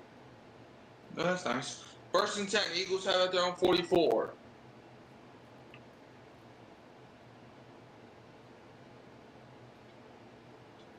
Hurts, you have 75 years to hike this ball. Come on. Hurts is a high snap, play action. This center's been doing a lot of high snaps. He's got so much time to throw the ball. Hurts has time to make a sandwich back there. He rolls Pretty out much. And all that time, he finally finds A.J. Brown. Second down. He really did have time to make a sandwich back there. That was crazy. He had the same, bro. He had so much time. He could have probably signed the Declaration of Independence and probably even write the Declaration of Independence. Good Lord. Let's see. Yeah, he's in. And then eventually you had Dexter Lawrence get free and chase him down. But even then, even then, he probably had time to make a second sandwich. Probably. He probably had time to give somebody a third sandwich. Right. He's probably sitting there. He's got it. Well, it's about if he comes down with it or not. Let's see. I mean, it does hit the ground, but I don't think he ever loses possession. I think that might be the Jesse James rule. And he's bringing the ball in too, just barely, but he's bringing the ball in. I mean, they're saying it's no okay. They're saying it's no catch. Yeah. I mean, Jesse James rule. Which was stupid when it happened. I mean, it wasn't stupid because it was hilarious, but as far as being objective goes, it was stupid. Yeah, that was Calvin Johnson / Jesse James rule, depending on who you want to go with. So he did all that time. He made all them sandwiches for nothing. Yeah, pretty much. I mean, this dude was looking on his phone for trying to get a DoorDash order in while he was in the backfield waiting for somebody to get open. This dude had time to watch the whole Carl Phelps episode that dropped today. This dude was trying to find a totally legal stream of the Giants-Eagles game on his phone. For real. All right, 7 minutes left in the third. Second and 10 for Philly. Eagles have it their own 44. Goddard in motion. Hurts takes a snap. Whoop, and they bring pressure. Hurts gets around it. Hurts is going to run and slide after a 3-yard pickup. Maybe 4, depending on if the rush is generous or not. It's third down. This drive is some of the most exciting play that Jalen Hurts can muster, all to gain about 3 yards total. Mm-hmm. 3rd and 7. It's my B day. Let's go, John. So happy birthday, fella. Dude, motherfucker over here has freaking cats for eyebrows. Did you see that? What's wrong with the cats? You're not supposed to have 2 of them on your face. Okay. Hurts. Finally taken down. Burns gets him down to the ground. Brian Burns gets him. Good effort by Brian Burns to stick with that, even though it was initially poor tackling, but he manages to stick with it and get him down. What'd you say? Chris Jones couldn't do that. I thought you said Daniel Jones couldn't do that. I'm yeah, he's a quarterback. You're right. Daniel Jones really can't do that because he can't play defense. Dude, did you see Brian Burns basically trying to kick that ball out of Jalen Hurts' arm? Look at this. He tries to fucking knee the ball out. Yeah, punt is away. 4th and 16. He fields it for no reason. Well, right. Why? What's the point of that? I'm surprised he didn't throw a flag for that because he kind of hit him out of bounds. Well, I think he was trying to stay in bounds is the argument. But he should just let that go out of bounds. He risked getting hurt for no reason. Yeah, I mean, it didn't really change anything, but there was no need for it. Yeah, I mean, it's only 2025. Oh, strangers in the chat. Totally legal is called Prime. LOL. Totally legal is called Prime?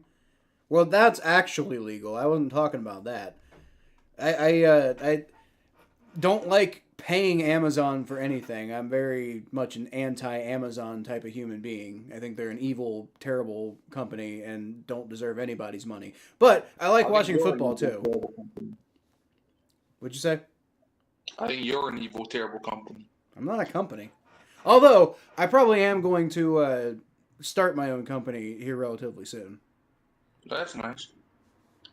Because I got a lot of, like, business stuff going on, and I think I need to incorporate for, like, legal and tax reasons. Interesting.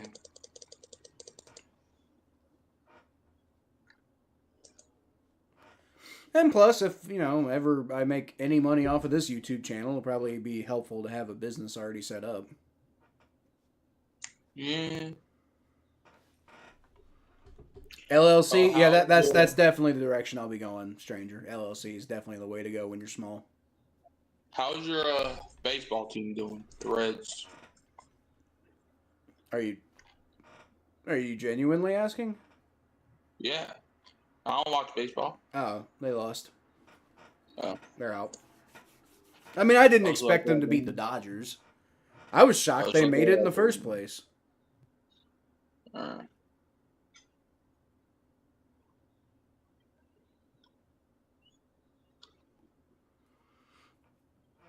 Well, actually, no, I do watch baseball. I just don't watch the MLB baseball. I saw the Yankees lost, and that made me happy.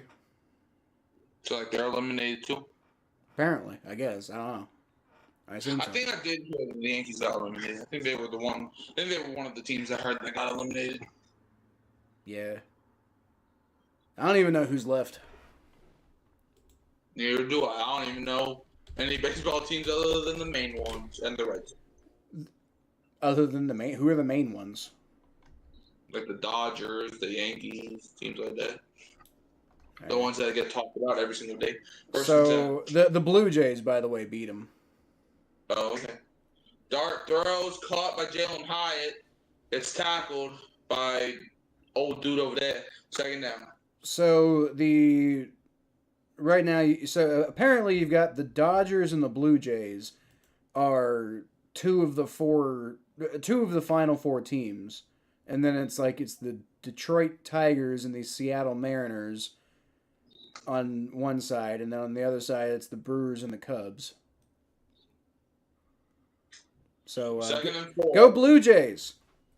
Oh, Canada! Play action, Dart. He's gonna try to scramble out. He successfully does it. And he gets like 2 yards. Some of these plays is just like the most, like some of the most impressive quarterbacking you'll see behind the line of scrimmage, only to get barely anything done ahead of the line of scrimmage. And Reed Blankenship is down on his, you know what? Asshole. Yeah, that. Oh, Cooper DeJean looks like he's having some issues too. Cooper DeJean is like wobbling his knees right now. That's not great. Reed Blankenship's not walking on his own power, but he's kind of limping too. And so is DeJean. He's also limping. Looks like he's had a lot of blood on his leg too. Not DeJean, but the other guy. DeJean, he's walking into the huddle, but he's limping into the huddle and then limping into position on the field. Like, what? Yeah, this is poor play. But if DeJean goes down on this play, I blame Sirianni full head. Yeah, like. 32. Jackson Dart takes a snap. Wide open. Wandale Robinson. He's got hit on his head. First down. He's like. That looked like tackling back in Madden like 2000. That looked like bad video game physics the way that went. Exactly. Like this man literally did a whole headstand. He like bounced off of his fucking shoulder on the other side that got tackled. Yeah, bro. 1st and 10. Giants have it their own 33-yard line. Dart takes a snap. Dart checks it down. Caught by Wandale Robinson. Check down city. Second down. As long as they're checking it down to my boy, I'm happy. I thought A.J. Brown was your boy. No, he's my fantasy guy. But Wandale Robinson was a Kentucky Wildcat, so I like him. LSU is wide receiver you, as long as we all agree on that. Second and 3. I don't agree on that. I think Kentucky's wide receiver U. Okay. Dart goes for a deep bomb. We got the GOAT. Actually, no. You know what Kentucky is? Kentucky is quarterback who turns into a wide receiver U. They're also the quarterback that likes to eat mayonnaise in their coffee. We don't have to talk about that guy. No, we don't. He didn't become a wide receiver in the NFL, but Randall Cobb did, and Wan'Dale Robinson did, and I think there was another guy. Well, Robinson played. Didn't Robinson go to Alabama? No, he played at Kentucky. Oh, I thought he went. I could have swore he was out of Alabama.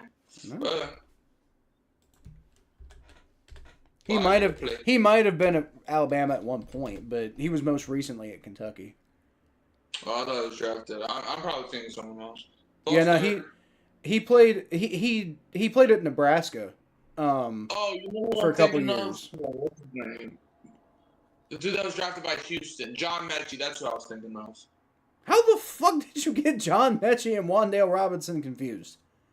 I don't know. They kind of look similar when I looked at their picture before. I don't know. But their names aren't even remotely close. But their pictures kind of look similar, so that's why. But he's got a helmet on right now. I don't care. They're name. Okay. Jackson Dart throws wide open. Theo Johnson first down. Jackson Dart's taking control of this game, man. The Eagles kind of suck. They kind of look like it right now, for sure. Yeah. Hey, they deserve this for all the nasty stuff they said about Kellen Moore.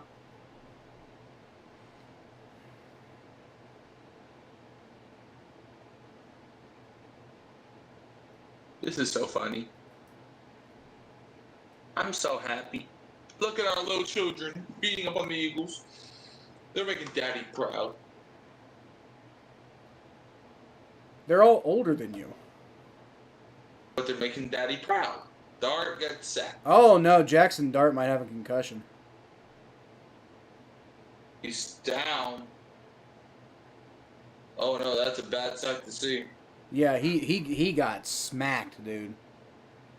Oh, no. He's not getting up. Yeah, I think, like I said, I think he's got a concussion. And that is a depressing sight to see as Russell Wilson getting ready to throw, because there's still 3:17 left in this in the third quarter. Look at this. He just runs straight.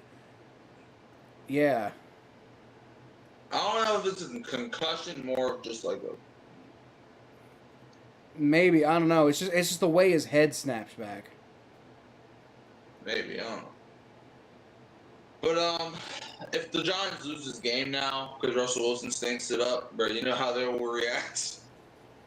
I'm going if the Giants lose this game because Russell Wilson has to go in, then I'm going to personally stalk every single Bengals fan on Twitter who was clamoring for the Bengals to trade for him, and I will just spam them endlessly with used car warranty ads. Why? Because I hate them. Used car warranties? Yeah, you know, like you get those, like, I mean, you probably don't, but like you know, adults who have like cars often get like these phone calls of scammers trying to be like, hey, have you heard about your car's extended warranty? And it's almost always a scam. Actually, no, it is always a scam. And they're just trying to get your personal information and stuff like that. So I'm just gonna. What does that have to do with Russell Wilson? I'm trying to think of bad things I can do to the Bengals fans who wanted the Bengals to trade for him. So that's the first thing you sent them? Yes. You could have sent them a picture of the Steelers with doo-doo on their face, but well, they would like that. Oh yeah, I would like that too. These are still Bengals fans. These are my people. You could send a picture of Bengals players with doo-doo on their face. Why would I do that? That would be bad for me. But they would hate it. Yeah, his neck just totally snapped back. If Russ loses this game, fire the scriptwriters. It's true. Yeah. I love the extended warranty offers on my 2001 truck with 280,000 miles on it. Yep. That's my point. It should have been 283,000 miles. Why is that, Mikey? Because 283, 28, 3. Okay. I need like a booing sound effect. No. 20 to 3 are the best numbers to ever exist. You know what's like? You know what's funny? I fucking completely totaled my my old Nissan Sentra, and I had to like I had to rebuild it, like the whole front end, because like they tried to because the insurance company totaled it, and I, you know, it was my fault, so I wasn't gonna get a new car, so I had to rebuild that car.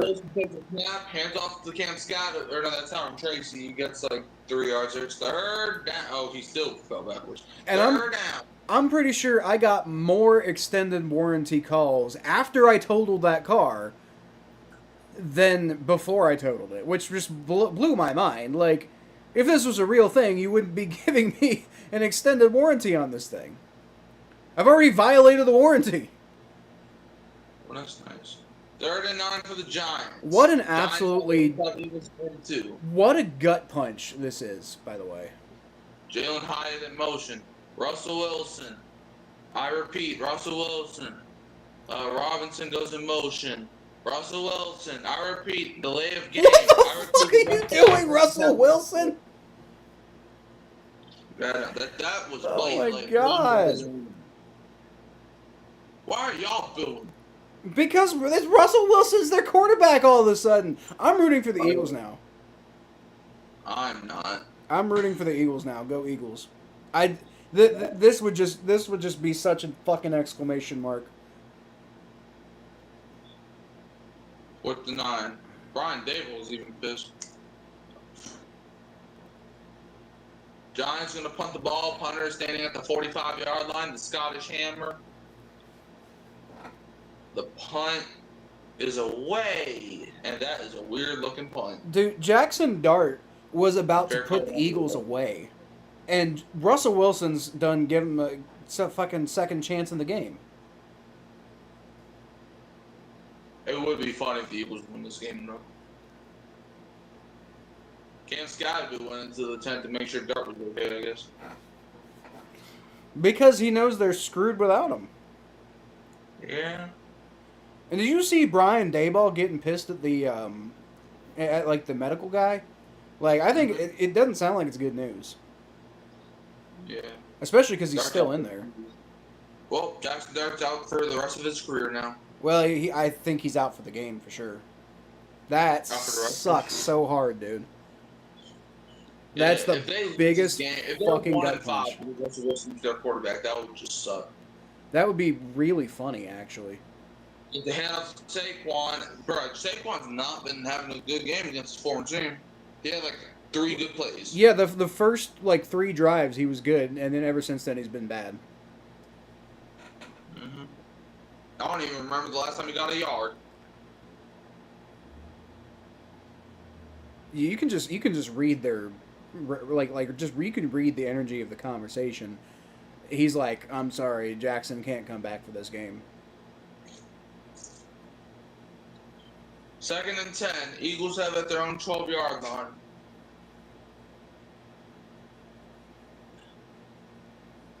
Dotson in motion. Hurts, another high snap. Why? And Saquon and...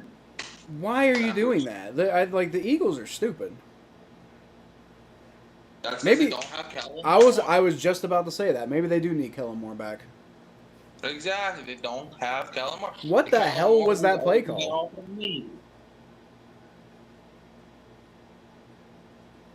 It's like Kellen Moore, like, bro, y'all. It's like that saying goes. End of the 3rd quarter, you better change the scoreboard. By the way, Kyle. Yeah, Jackson Dart does look okay right now, like on the sideline, but that doesn't mean he's coming back. Mm-hmm. Yeah, but it's like, my God, I just feel for that kid though. Oh yeah. It's like, man, he was doing so well. The Giants probably would have scored a touchdown that drive. So, Yeah. Like that was the put away drive. yeah, man, just like that. If the Eagles win this game, man, I'm still not. I still might drop them in the power rankings. I think that'd be a little silly. I mean, I'm not gonna drop them too far, but they're I still will drop them if they lose. Who's your number 2 team? Huh? Who's your number 2 team? The Eagles. Oh, who's your number 3 team? Bills. What if the Bills lose? Then they both can drop down together. Who's your number 4 team? I don't remember. What if they lose? Then they can all drop down in happy land. What if all of your top, like your number 2 through number 11 team all lose? Then they make my life difficult.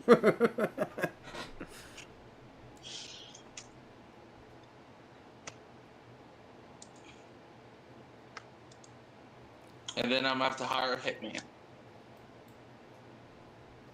It doesn't seem very smart. But I'm a Saints fan. You think I'm smart? No, that's true. Exactly. Don't judge. If my team's not smart on the field, then why? Then don't expect me to be a smart person right now. I don't know about that logic, but okay. It's like what JB said. My quarterback can't read defenses, so excuse me if I'm a slow reader. What? That's what JB said. Who? The Tom Grouse character. Oh, I don't remember that. Well, when Andy Dalton was our quarterback, funny enough, he was like, my quarterback can't read defenses, so excuse me if I'm a slow reader, because he was reading the Harry Potter series. Wait a minute. Andy Dalton can read defenses. Like, that was never Andy Dalton's problem. Not in 2022. I mean, I think... Not in 2022. I think he gets flustered in the pocket, but I don't think reading defenses is his problem. Like, reading defenses ahead of the snap. I don't think that's ever been his problem. He could not read a damn defense to save his life. I think he couldn't see the field. Well, then you shouldn't be out there. I mean, maybe that's true. I'm just saying I don't think reading the defense was his issue. He can't read nothing. Jalen Hurts takes a snap from the end zone. Hurts is looking. Hurts is all day to freaking make a hot pocket. Throws. Caught by Saquon. Saquon tries to bust a move on him, and he's fighting. Maybe gets it to the 20, but it's going to be 4th down. If you're the Eagles, do you go for it? Probably not. But just point. Absolutely not. Why the hell would you go for it? It's the third. It's the 4th quarter, but barely. Kyle, let me ask you a question. What? Why does it say quarter 2? Oh, because I hit the wrong button. Oh no, because I updated the quarter 4 to quarter 2 earlier. That was where it messed up. Bro, you are literally confusing yourself, and you're going back in time right now. You're 4th and 2, punt is away. Pretty good punt. Let's see, Fields at the 20. Gunnar Olszewski, he's untouched going to around the 35 before it gets brought down. Giants ball. All right, Dart is coming back out onto the field. Well, that's good news. So it's obviously not concussion what he suffered. Hopefully, there's not like a Tua Tagovailoa thing. What? How do you feel if you're Russell Wilson right now? Because you just got booed after throwing like 2 passes, and now the entire city of New York is like basically celebrating like it's New Year's Eve because you're not on the field anymore. First of all, it was only 1 pass. Second of all, I probably would feel like jumping off the Empire State Building. It's a handoff of Duno Scottabu, which, funny enough, is in New York, so it wouldn't be that far of a drive. Anyways, 2nd down. Jackson Dart, 3rd quarterback in NFL history with 50-plus rushing yards in each of his first 3 starts, 51 yards tonight with Lamar Jackson and Jalen Hurts. I thought you said that because the Empire State Building is in New York. You just said that off the top of your head for no reason. Yeah. It's not even the tallest building in the United States anymore. Well, King Kong got killed on it, so that's the building I refer to. Okay. 2nd and 7.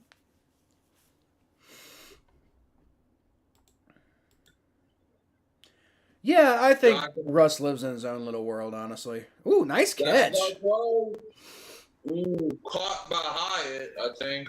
Yeah, it was Or caught. no, I think it's incomplete. They're saying it's incomplete. I think he caught that. Adoree Jackson, former Giant. Let's see. Does the ball ever hit the ground? Dart throws. Oh, yeah, okay, fair enough. I couldn't see it. Well, yeah, because the ref got in the way, but I think you can kind of see it does hit the ground.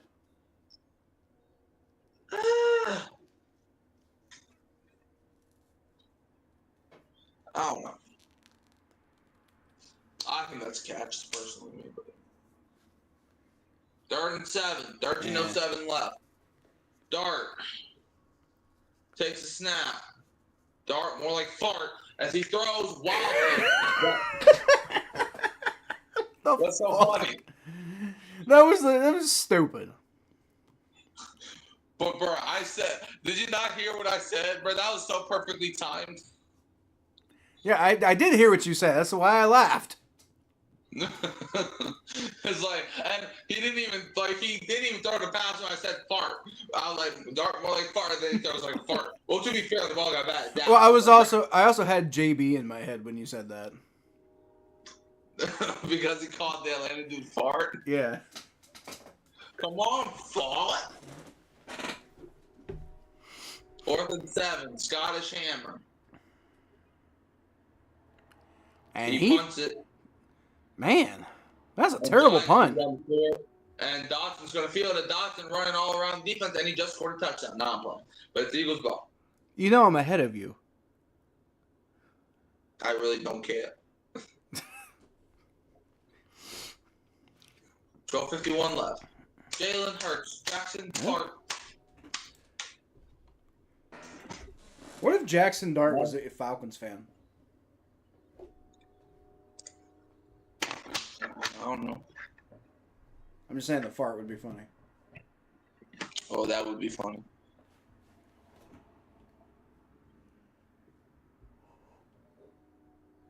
Okay. I am gonna go. Who's on defense? The Giants. Okay, it doesn't really matter. I'm gonna go get coffee. Okay, you do that. Bye, Steelers fan. You scared me. What team was Jackson Dart a fan of? Now I'm curious. If this actually says Falcons, that would be so hilarious.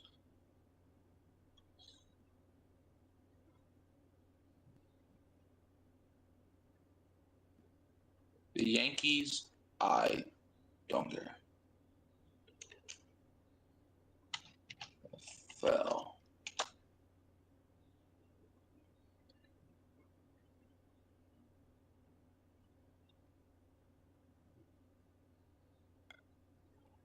Okay, you want to do it the complicated route. As a child.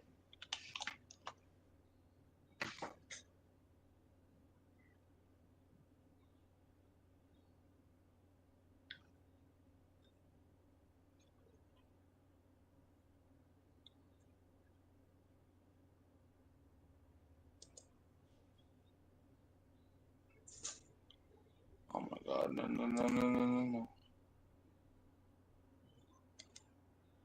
Hold up. I was halfway through a commercial by the time we made that call. What call? Shit. Hold on. Gotta get back to the game now because the TV gotta do TV things. Running to the kitchen door. Sorry, I'm here for some. It's good to see.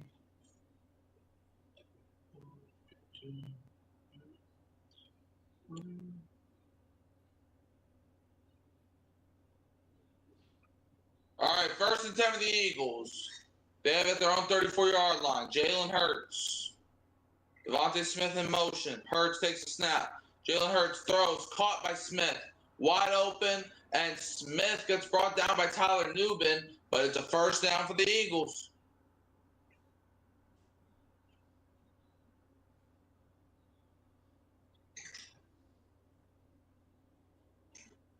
All right.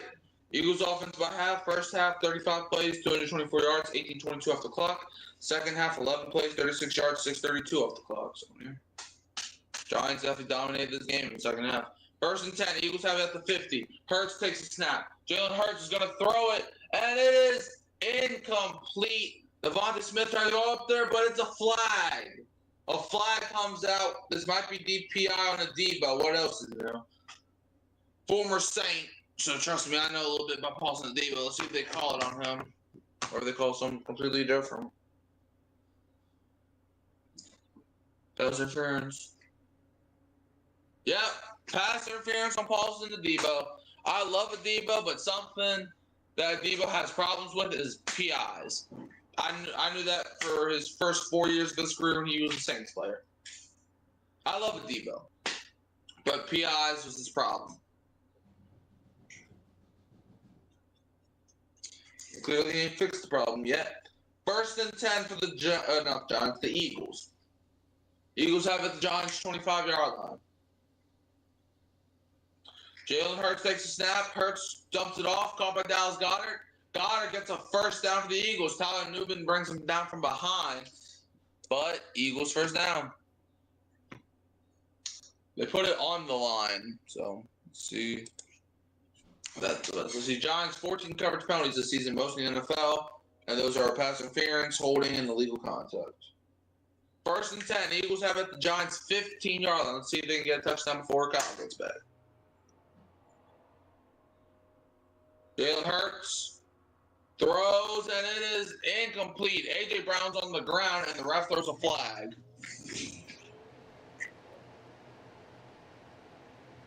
A.J. Brown, he's slow to get up. He's getting help from an Eagles teammate. A.J. Brown's walking on his own power now. Are they going to call it on the Debo again?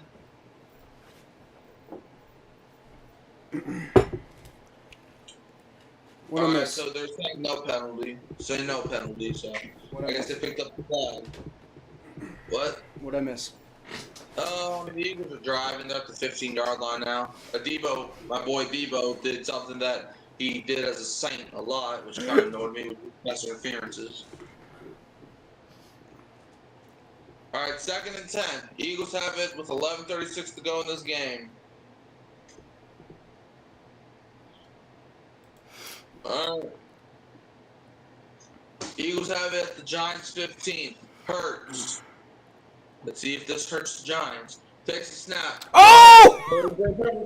And it's intercepted to the 20, 30, to the 50. That's your boy. To the 30, and it's intercepted by LSU brethren, Cordell Watt.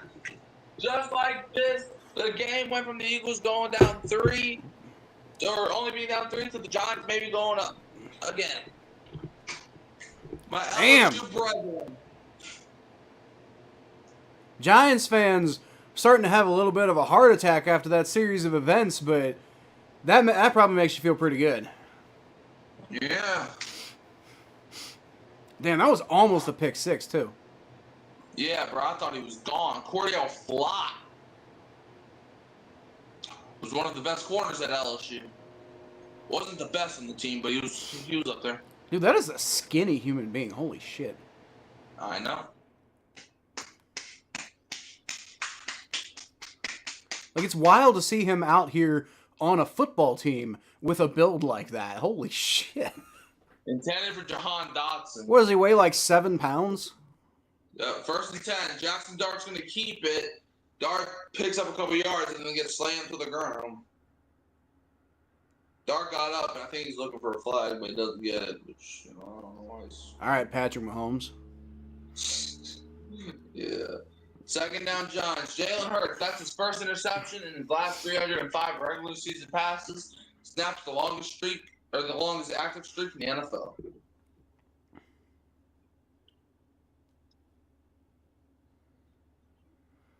2nd and 7 for the New York Giants. Guess he's just as bad as Jake Browning now. Okay. He's definitely not a good quarterback right now. And that's definitely a false start. Number 72 was already moving to the left side of the field before the ball even got snapped. Nickname the guy Chihuahua. Who? Chihuahua. That's how you pronounce that, right? That's Jermaine Eluminor. No. Stranger's comment. That's how you pronounce that, strange. right? Chihuahua. Oh, I guess. No, Mikey, it's Chihuahua. Oh, okay. So why are you saying it wrong? Because I'm just being a dick. Okay. All right. 2nd and 12 for the Giants. Jackson Dart takes a snap. Hands it off. No, Dart keeps it himself. Dude, I don't like some of these hits he's taking, dude. You're good. Especially after he just went out. Like with a head injury. He's talking some smack. I'm surprised we didn't see a flag get thrown.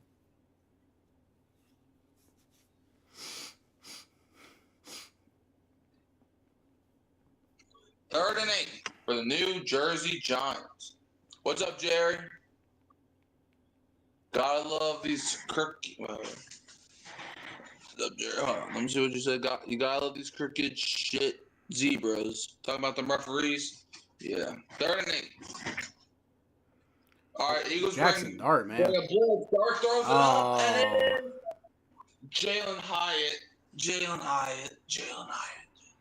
Dude, that was a hard catch. Give him a break. No.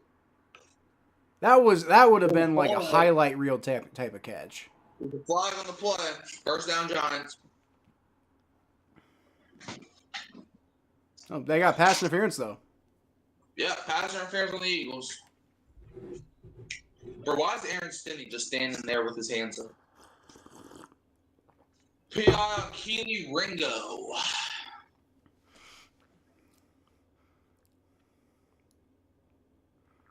Damn, it's crazy that the Giants just like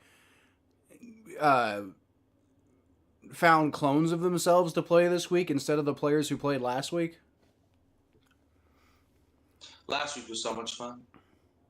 Yeah, it's crazy that there's an entirely different set of human beings who played this week than last week. Obviously. I mean, shoot, Lil Jordan Humphrey's playing this week. 1st and goal. Dart under center, takes a snap, hands it off. Touchdown! Cam Scotaboo, I think. Yep, the ref's coming in for the touchdown. Cam Scotaboo he couldn't do that Sunday, but he did a backflip, which he also didn't do Sunday. Well, yeah, that's what I said. They had a completely different set of human beings last week. Yep, Saquon, man, what a return to New York. Well, technically, this isn't his first return to New York because he obviously went to New York last year. But, brother, this is how you're showing up your former team? Gotta love Jameis. Yeah, I will say, for all the talk about how good Daniel Jones looks this year in Indianapolis, if they're replacing him with Jackson Dart, maybe that works out for both sides. Yeah. 9:41 left. Let's see if he makes this kick. It's now basically a blowout at this point. Kick is away. Dude, this kicker, man. That was a weird like hold and snap type of thing. Yeah, I don't know what exactly is going wrong with their operation, but whatever. All right, Giants. That's crazy, honestly, that the Giants just scored Scoreboard. That's what I'm doing right now. Well, do it faster. If the Giants don't choke against Mikey's Saints, they're 3-3. Frickin' 3-3. Yeah. Is that a good thing, yeah. Mark? But guess what? Says the 1-4 team. Okay, says the team that did not. Says the team that got their ass whooped on Sunday.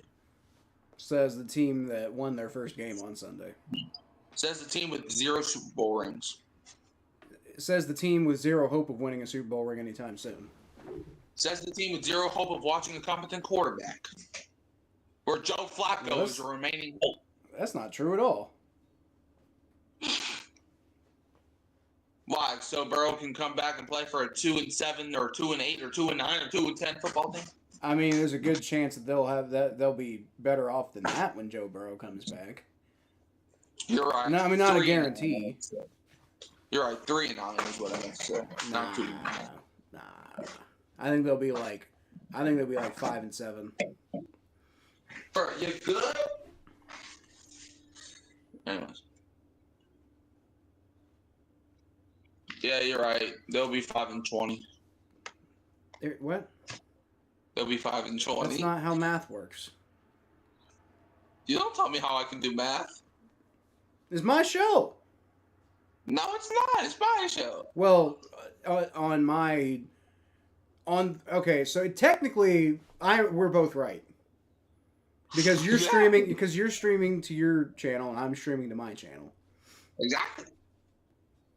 So therefore I'm right. So therefore I'm right. That doesn't change what I said.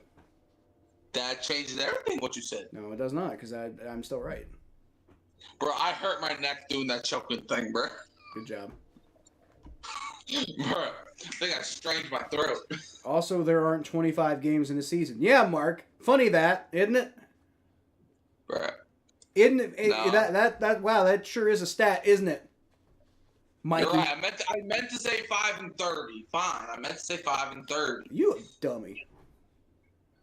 And you a dummy. I guess we'll both just be dumb-dumbs together. Kick us away. We are. What? Maybe I think the Eagles are dummies. I think. Is that the same dude from earlier? Or is that someone different? I think it's the same guy. Yeah. Tank Bigsby, bro. You about to get cut, and you just got on the team. He's got only traded. 17, soon to be 18 games this season. Yeah. Yeah, I think we're kidding, Mark. Yeah. I hope you weren't taking it serious. Bro, this dude, now they got the ball at the 6-yard line. It's not kicking out of bounds because he muffed it, but still. I love that Cam Scattaboo, shanked the landing on that backflip and then tried to act like it was natural. It looked like he hurt himself doing that. First and 10. Eagles have it their own 5-yard line. Because that's what you need when you're down by 17 points. Hurts takes a snap. Throws. Caught by Brown. That's their problem. They haven't thrown it to A.J. Brown enough tonight. They did when you were gone, and he almost got hurt. Well, they should throw it to him more, and he should not get hurt. Bro, he literally was wobbling. But that's what I'm saying. He should stop doing that. Okay. 2nd and 3. False start, but they don't call it. Hurts takes a snap. Hurts. Rolls out to the left. He has to get rid of it somehow, and he does. It's incomplete. 10 for Goddard. 3rd and 3 for the Eagles.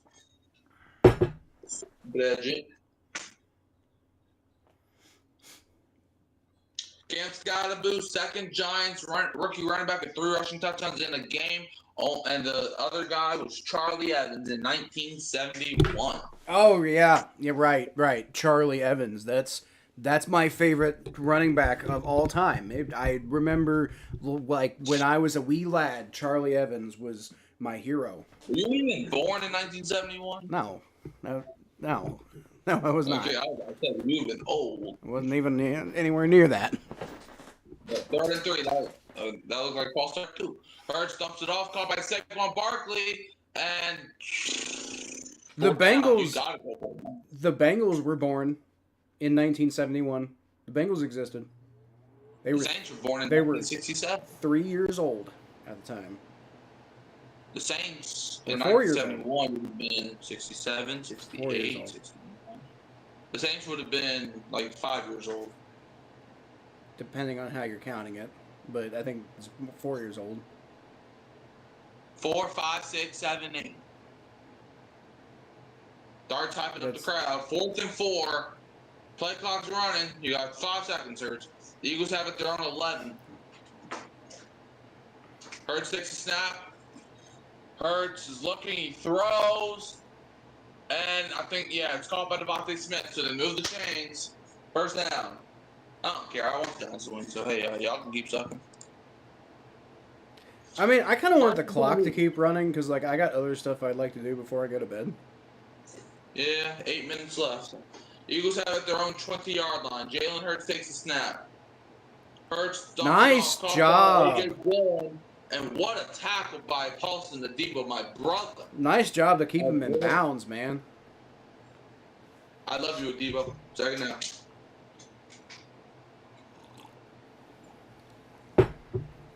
Second and 3 for the Eagles. If you love Paulson Adebo so much, why didn't you keep him on your team? I didn't do nothing. Hurts throws it deep, and it's Caught. caught by a wide open Goddard. The Bengals' remaining schedule is at Packers. Bengals' remaining schedule is at Packers, whom Joe Flacco has beaten. Don't forget, Joe Flacco's already beaten them.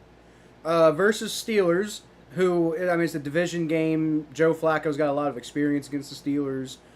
Versus Jets, who are probably the worst team in the NFL right now. Jalen Hurts, he's going to dump it off, and it's caught. It's a fumble. Fumble. First down. And he fumbled the ball. Giants recover. Was he down, or are they? No, I didn't look down at me. And they're giving it to the Giants. That's probably the game right there, folks. Versus Bears, who are also bad. Steelers again, which again, division game. I think we can split with the Steelers at least. Patriots, who we'll see about the Patriots. Are the Patriots good? Are they not? I don't know. The Patriots might be one of the tougher games on the schedule at this point. We'll see. I don't know. Then you got the Ravens, who look awful right now, so there's no reason we can't split with them. There's the Bills, who just lost to the Patriots, so you never know. And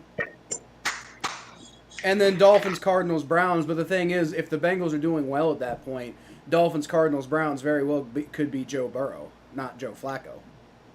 Mm-hmm. And you play the Ravens, but yeah, Mark. But at the same time, Lamar Jackson's probably gonna be back by then. So. By the way, the Ravens are far more beatable than originally thought. Oh yeah, but okay, yeah, they are, and that's what you were responding to, Mikey. But they look very beatable with Lamar Jackson too, Mikey. But like they put up points with Lamar. That's the point, though. Doesn't matter. Especially if you got that like Joe Flacco revenge energy. Bro, what does Flacco have revenge for the Ravens? For replacing him? What do you mean? Oh, I'm so sorry, Flacco, that you were replaced by a first-round pick who is way better than you. Oh no, whatever will you do? What? If you lost your job, you'd be pretty pissed. Just because the guy who came in's better than you. Like, they didn't need to draft a quarterback. They just did. I got fired. Okay. I've been fired too. Now, granted, I was actually pretty happy about being fired because I didn't really want to be there. And I think it was best for everybody. The thing I was most upset about is that I had like a Papa John's pizza in the fridge and I forgot to take it home when I left, so I had to go back and get the pizza even though I was fired, and that was kind of annoying. Because you stole the money and then they fired you. What?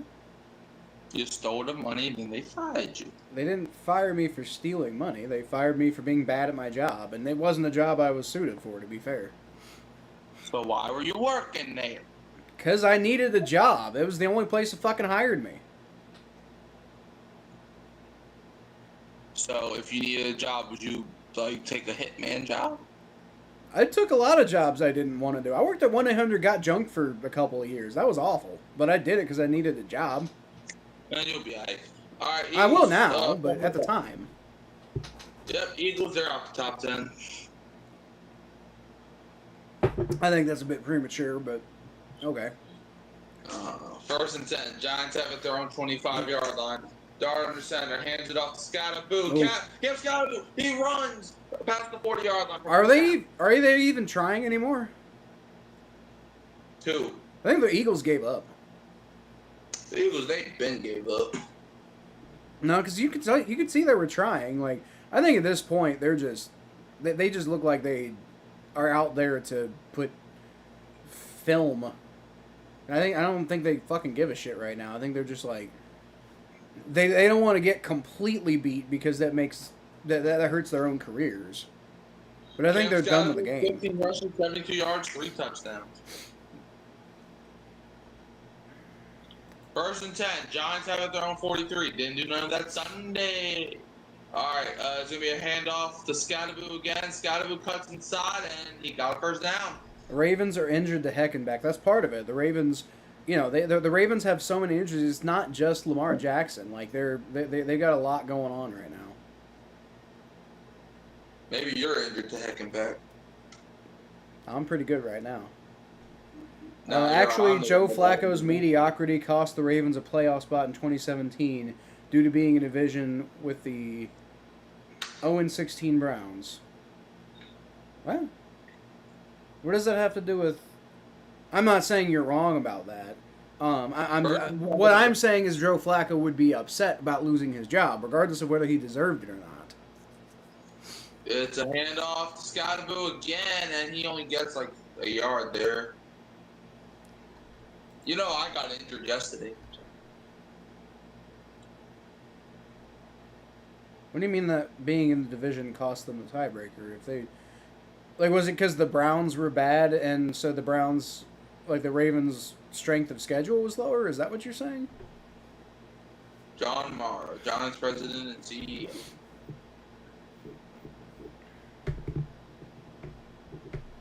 Oh, okay, it was strength of schedule. Okay, fair enough. I'm not saying he didn't deserve to lose his job. I'm saying he'd be upset about losing his job. And this is a former Super Bowl winning quarterback Joe Flacco who got them there on his arm against the Denver Broncos. Don't forget. I'm not saying he's great or anything like that, but I do know Ravens fans talked him up to shit and back when he was their quarterback. And, then they were pretty happy when they got Lamar Jackson. But I'm just saying, this is also the guy who took the fucking Browns to the playoffs a couple of years ago. This is the guy who, was trying to do the same thing with the Colts, and obviously he, failed at the end there. But, we're not talking about a scrub.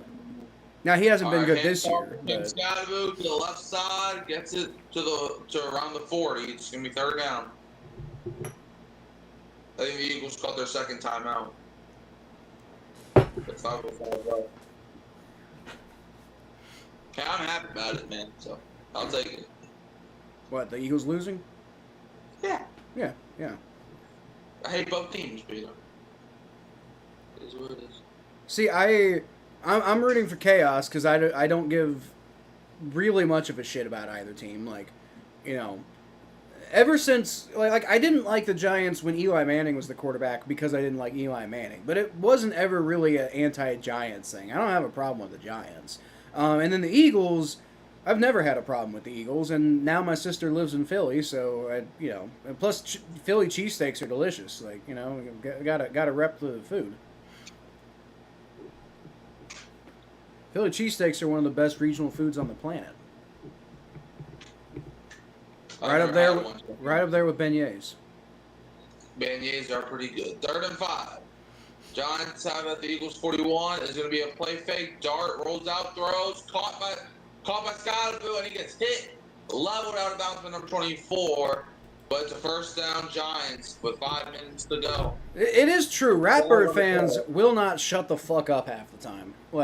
And they haven't even really earned it like other teams have. Ravens fans will just never shut the fuck up, and they haven't even really done anything to earn it. Flag on the play. Yeah, they won a Super Bowl in 2012, but it's been 13 years since that. That's almost as dumb as Mikey bragging about that Super Bowl ring that his team won before he was even born. All right, taunting on the Giants. You're just gonna completely roll over that, Mikey? What? Never mind. I'm so confused. I was talking trash about the Saints. What'd you say? I was responding to Stranger, talking about how the Ratbird fans are always squawking about something, and I'm like, yeah, they haven't even done anything to earn anything about it. It's kind of like Saints fans bragging about that Super Bowl back in 2009. I totally missed that because I was trying to see what the flag was, so I wasn't even paying attention. Well, there you go. Yeah, but yeah, it was taunting on the Giants, so that pushes them back a little bit. First 10. Dart under center. Takes a snap, hands it off to Scottaboo, up the middle, and he gets all them penalty yards back. Well, at least most of them. And I think he has enough for another first down. Like I said, I think the Eagles just gave up at this point. They got dominated by the Giants, man. Well, yeah, I don't know. It was a close game until, it kind of broke open here at the end. It's like, was it really, though? No, it was. It was a close game until Jackson Dart got hurt, and somehow that made things better for the Giants. It didn't. Russell Wilson came out there and looked like he was about to shit the bed, and then Jackson Dart came back out, and it's just been a avalanche ever since. First and 10. Giants have it. The Eagles 38. Handed it off to Devin Singletary. Gets 3 yards there. Clearly the best New York Giant to wear number 26. I was early about to say that. Dart, 17 for 25, 195 yards and a touchdown. Scottaboo, 19 rushes, 98 yards, 3 touchdowns. Robinson, 6 receptions, 84 yards and a touchdown. Second down, Giants.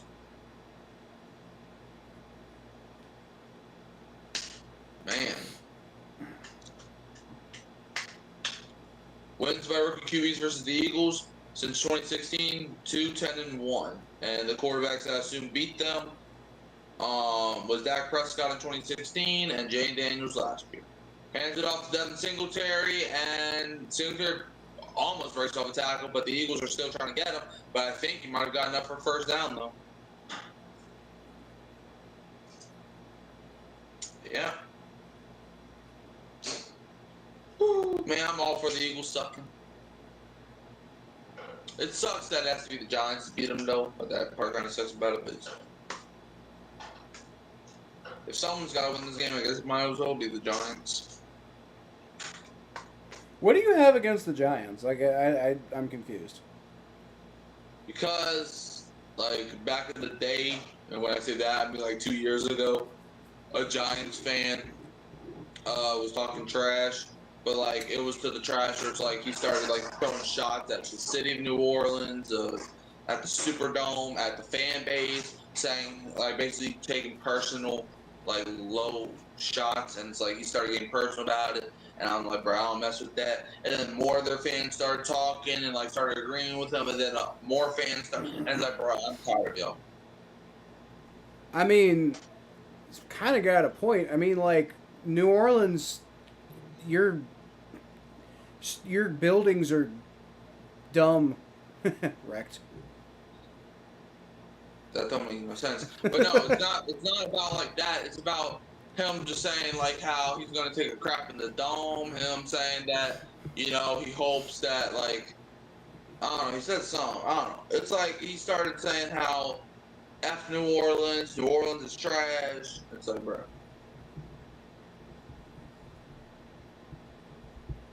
You can have your opinions, but when you start throwing shots at my city, I'm sorry, I got it. That's my bad. And also somebody by the name of Jay Willie Silly is also why I hate them.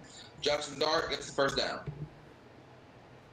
Man, because he's annoying. And also Giants fans, some of them are loyal, but some of them are crybabies. I suppose. And they are New Yorkers. I don't hate the Giants as a team. I just hate that they have a nasty fan base. I think every fan base can be pretty nasty. And plus, the Giants fan that I was talking about also celebrated when Joe Burrow got injured a couple years ago. Yeah, I've seen that. I've seen basically every fan base have somebody reacted like that. Like Jaguars fans are not a fan base I would throw out there as being a really trash ass fan base, right? But you had that one Jaguars fan in my fucking comments in that fucking game. I will say, as bad as the rest of the season's gone, at least we won that fucking game. Just fuck that guy, Yeah, because he does videos. I don't know if he still does it. I assume he does, but he recapped all the Thursday games, and Burrow got hurt in that Thursday night game against the Ravens. And he was like, I told y'all, Bengal fans, y'all not making it to the playoffs. And He started saying, "Man, Burrow's hurt. Yeah, man, y'all deserve this for all that stuff y'all said in the offseason." Like, bro, okay. A Giants fan said that? Yeah. The fuck does a Giants fan give a shit what we say? Because he predicted that the Bengals wouldn't make the playoffs that year and had the Browns making it over them, and then all the Bengals fans gave him crap for it. So he's soft, is what you're saying. Basically, yeah. Okay.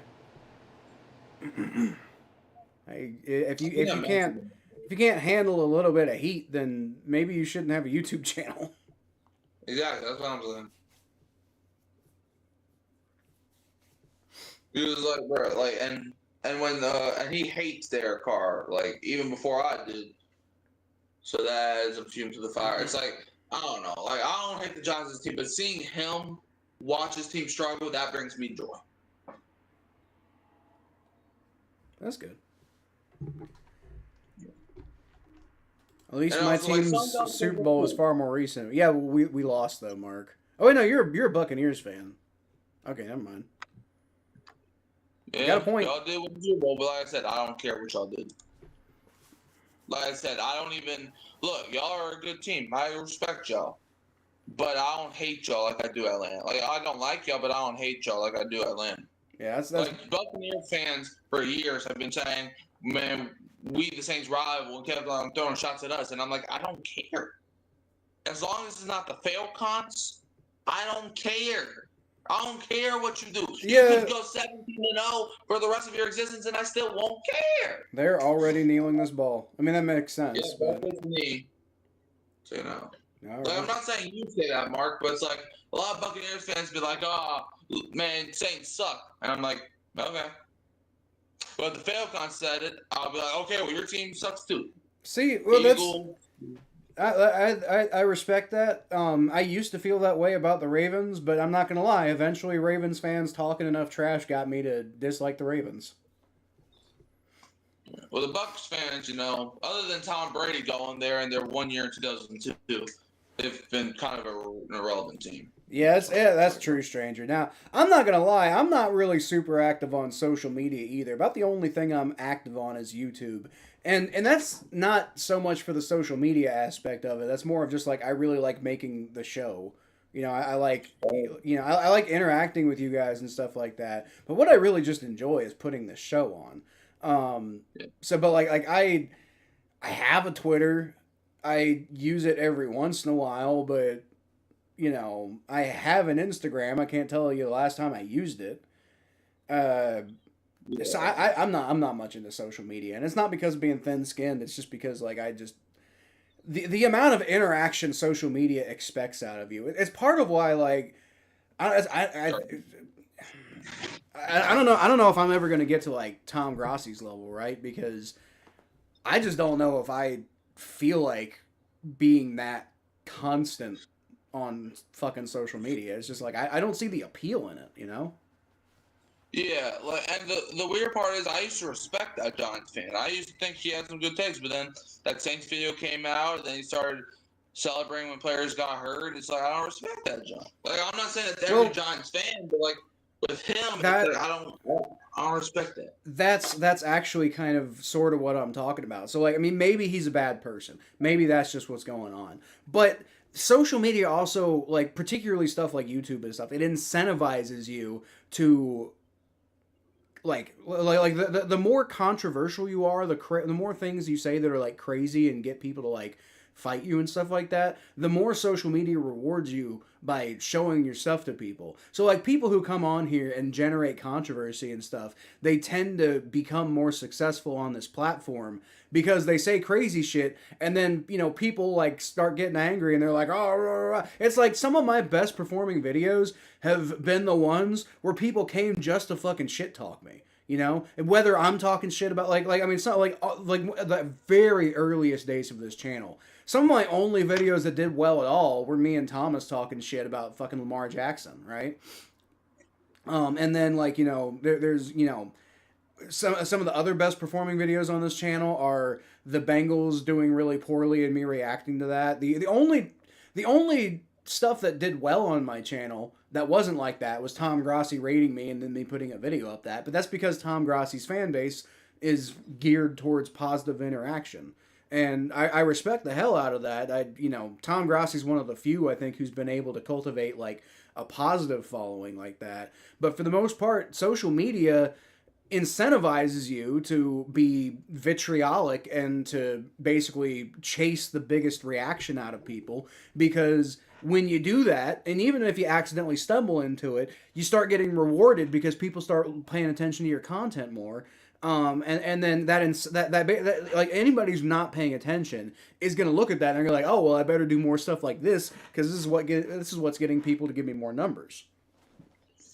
Yeah, it's like, but yeah, I don't really like that, John. Like, I like people where they're just like genuine, you know. Like, well, yeah, I try. It's really hard to do that on YouTube, though. Like to do that and be successful. Like, I try to do that. I think that's honestly part of the reason why my channel hasn't really taken off. That and, consistency. But even before I went back to school and I started having some consistency problems, even before that, I wasn't growing at the rate that some of these other channels grow at. And I think part of the reason is just because I try to come on here and give my genuine opinion, and I'm not really trying to fuck with people. I'm just trying to come on and have a good time. And what Tom Grossi did that, like, kind of broke the mold is he came up with a video series that people really liked watching because it was funny and he was good at what he did, and he didn't give a shit about like he when he started making money, he's like, oh cool, I can do this full time, but he donated half of his money to charity and stuff like that. Like, he broke the rules because he didn't give a shit, right? But like, he still had to be the type of person who's able to put out creative content like that gets people to watch.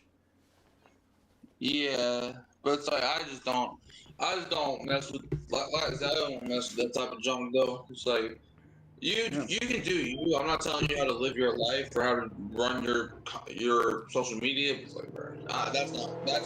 That's Like, we're celebrating injuries and now you're celebrating deaths of people and now you're celebrating bad stuff happening. It's like, but that's the thing.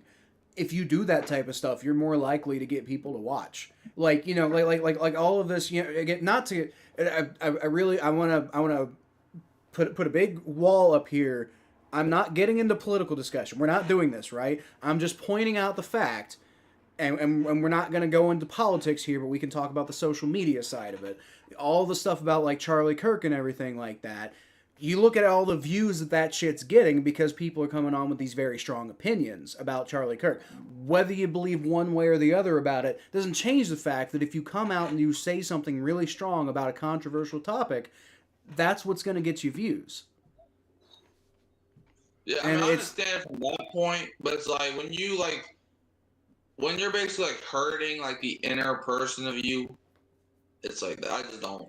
No, I agree. I don't personally have any interest in doing that. I don't want to do that. And if that's what it takes to succeed, then I don't want that. It's not. Like I said, Tom Grossi has shown that you don't have to do that to succeed. But the amount of like the amount of talent that you have to have and vision and sheer work ethic. Like, I have work ethic, but I don't think I have the kind of focus that Tom Grossi has to be able to do like what Tom Grossi did with his channel is so unbelievably like that never happens. Like that's crazy that he made that work. But like all the other guys, like I love watching Brandon Perna's show, but you watch That's Good Sports, he's constantly thriving off of crazy shit he says, right? That's his whole thing. But it's funny. The crazy stuff he says isn't like bad, you know? Yeah, right. But at the same time, it's still engagement farming is what he's doing. Yeah, but I don't think there's anybody that watches Brandon Perna and they'd be like, what? This man must be a stupid idiot. Like, I think everybody knows he's just trolling or joking. Well, I don't know about that. I think there's definitely people who are stupid who, like, watch it for the first time or something. They're like, this guy must be insane. Then if they keep watching after that, they'll probably realize he's just joking. But or if you're a smart person and you watch, you can probably figure out the satire. But there's a lot of stupid people out there. There really is. Yeah. All right, let's wrap up these comments and then get going because I got stuff I need to accomplish before I go to bed. I got no love for Cleveland, but the way the Ratbirds did that city had me calling them Baltimore traitors for years. Well, that's fair. I didn't like it. Yeah, okay, let me rephrase. I did like it when the Browns moved to Baltimore, but that was because I was a 6-year-old and I was a petty shithead. So, I wasn't even 6. Hold on. How old was I? I was like 4. So I was just a petty shithead child at the time. But as I've gotten older, I think that's bad. That, I don't like it when teams move, period. Like, regardless of who it is. Like, my opinions of the way of the world when I was 4 notwithstanding. I don't like it when teams move. I think that's unfortunate. I wouldn't even if the Steelers moved, I wouldn't. That's because there's bigger like football. Like Mikey, I know you say this shit's more than the game. I know you say that all the time, but I genuinely don't believe that. It's just a fucking game. Like the people of Pittsburgh, as much as I hate their sports teams, I don't want them to lose their sports teams because that's just not fair. I don't want them to lose their sports teams. So I want something to make fun of. Oh yeah, no, for sure. Like absolutely. I will shit on Pittsburgh and the Steelers and probably the Pirates and Pitt, I guess. I like any opportunity I can to shit on Pittsburgh, I'm gonna take it. I just don't want something actually genuinely bad to happen, because then it's just not fun anymore. It's like you I will shit on Browns fans, but I'm not gonna lie. Sometimes I feel like a bad person for how much I shit on Browns fans because, Browns fans have had it pretty fucking rough. Now, granted, for the most part, they've only had it rough because their football team is heartbreakingly bad. And that's mostly just funny. But they did lose their team. Now, they also got their team back, so... And then they fucked it up from there. So at this point, I think losing their team for 3 years was kind of an irrelevant thing to happen. And not for them, because they fucked up the return. And it's just been, constantly dog shit ever since. And that part's funny. The part that wasn't funny was the fact that they lost their team. I didn't think that was cool. I wouldn't want that to happen to, Baltimore at this point. And, Baltimore can say, hey, we lost our team too. That doesn't mean you do it to another team, Look at how much John hates the Los Angeles Rams. Like, John Jansen, he comes in here and he's part of the shit all the time. Look at how much he hates the fucking Rams. And he doesn't even really pay attention to football. So, yeah. I hate it when shit like that happens. I really do. Twitter is the worst of that. It's gotten so much worse too. I mean, Twitter's always been bad for that, but ever since Elon Musk bought it, it's been even worse. Add 8 new teams for 1 each division. That'd be interesting. Yeah. Don't have to mess with Pitt fans. Well, I don't know. I just Pittsburgh. I don't really pay that much attention to college sports, so. College basketball, but even then I don't really know how most of the other teams do. I just know Kentucky's, historically good. Lately, it hasn't been quite up to our standard, but at least we're not bad. Eagles were overconfident or Giants woke up. You decide. I think the Eagles are overconfident. I still don't really think highly of the Giants yet because this is the same team that just lost to us and committed 5 turnovers. So I think the Eagles are just overconfident. Yeah. See, Mark, that's what I'm talking about. You're like, Penn State, how do you lose to that? I guess I don't know. Is Penn State bad?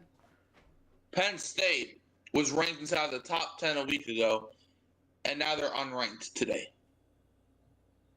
So it sounds to me like they were ranked in the top 10 a week ago. And then they lose 2 games, and now they're out. Of the whole rankings. Okay, so 2-game losing streaks happen. I'm not saying Penn State's good. I'm saying I don't understand. I don't follow college sports enough to understand, like y'all are like, yo, no, trust me, bro, you gotta understand, this team, they've lost 2 in a row, what are they even doing? And I'm just like, dude, my Bengals have lost 3 in a row, what are you talking about? But it's different in college. I know. You should not be losing to what's the thing called? UCLA. You should not be doing that, especially with Nico Aviava. Yeah, you're speaking Chinese. I have no idea, like, who Nico Aviava is.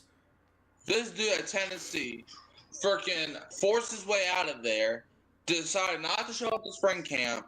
The dude shows up to UCLA after transferring, goes 0-4, has one of the worst quarterback seasons I've ever seen, and then they beat Penn State, who was ranked inside the top 10. And they got kicked out after that loss. That's how bad. They were up, UCLA was up 24-7 against Penn State. But Penn State made a little bit of a comeback, but they still lost by 5 points. I know when I was in college, the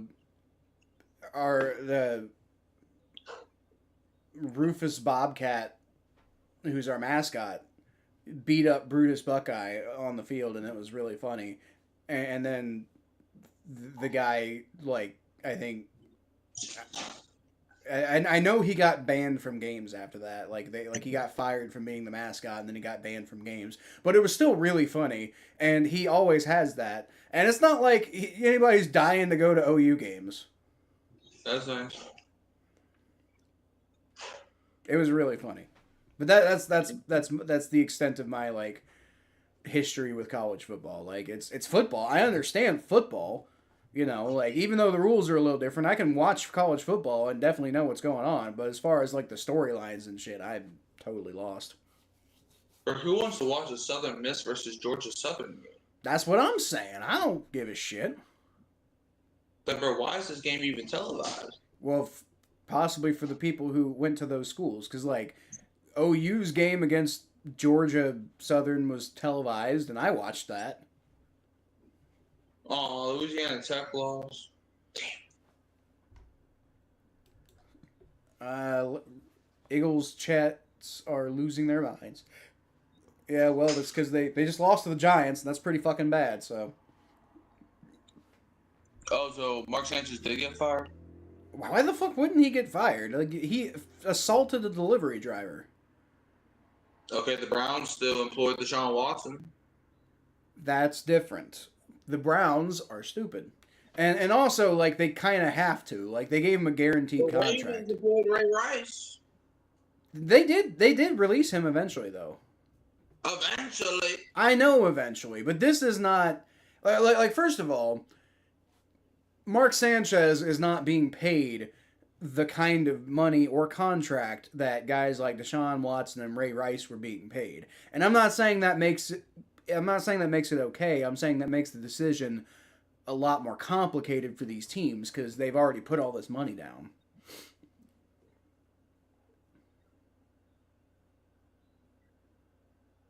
So anyway, that's going to be it for this episode of Who Dey versus Who Dat. Tune in next week to see if Mikey finally races ahead of me in the predictions, or if I pick myself up after what appears to be a pretty severe. Actually, I haven't even really done that bad. Last week, I didn't do great. I got more games wrong than I got right. But the week before, I didn't do that badly. It's just Mikey did really well. Not to mention, next Thursday is Bengals versus Steelers. Yeah, that's right. Mikey is going to...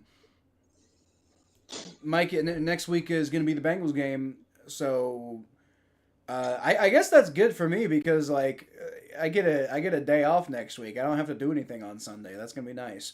So we're still going to... Me and Mikey are still going to be here for the Bengals-Steelers game. And so you're still going to get, and that'll be nice for me too, because Mikey will be doing play-by-play, so I can just focus on reactions. That'll be fun. And also the Saints play on Sunday, next week, so, hey. Saints play what? The Saints play on Sunday next week. Okay, well. The Saints play on Sunday every week. Yep. The Saints have no Thursday game, so we are not going to be able to do a Saints game together. Yeah, we will do. I think the Bengals have another Thursday night game this year, too. Yeah, I'll play Baltimore. Yeah, I was about to say, we play Baltimore later in the year, too. So we will be doing a Who Dey versus Who Dat for the Bengals twice this year. And if we do this next year, maybe we'll do Saints. If the Saints get a Thursday night game, then yeah, I suppose. But no, because the Saints play the Bengals next year. Remember, you said you want to do that. So. Well, I mean, okay, so I definitely want to stream that game together. I don't see any reason right now, like, I mean, unless like one of us gets too busy to do it. I don't see any reason we wouldn't be doing it next year, but you know, definitely want to do the Bengals Saints game together for sure. Yeah, if we're still alive, we will be doing it. Well, okay, I guess that could happen. But if one of us isn't, we're not going to be doing the Bengals Saints game either. Yeah. In fact, that actually brings me a question. Knock on wood, this does not happen. True. But if one of us so happens to die, how would we know if the other person's dead or not? You probably wouldn't. So then, like... Did you seriously asking that? Yes. So like, hold on. So, like, if you email me, Mikey, where are you?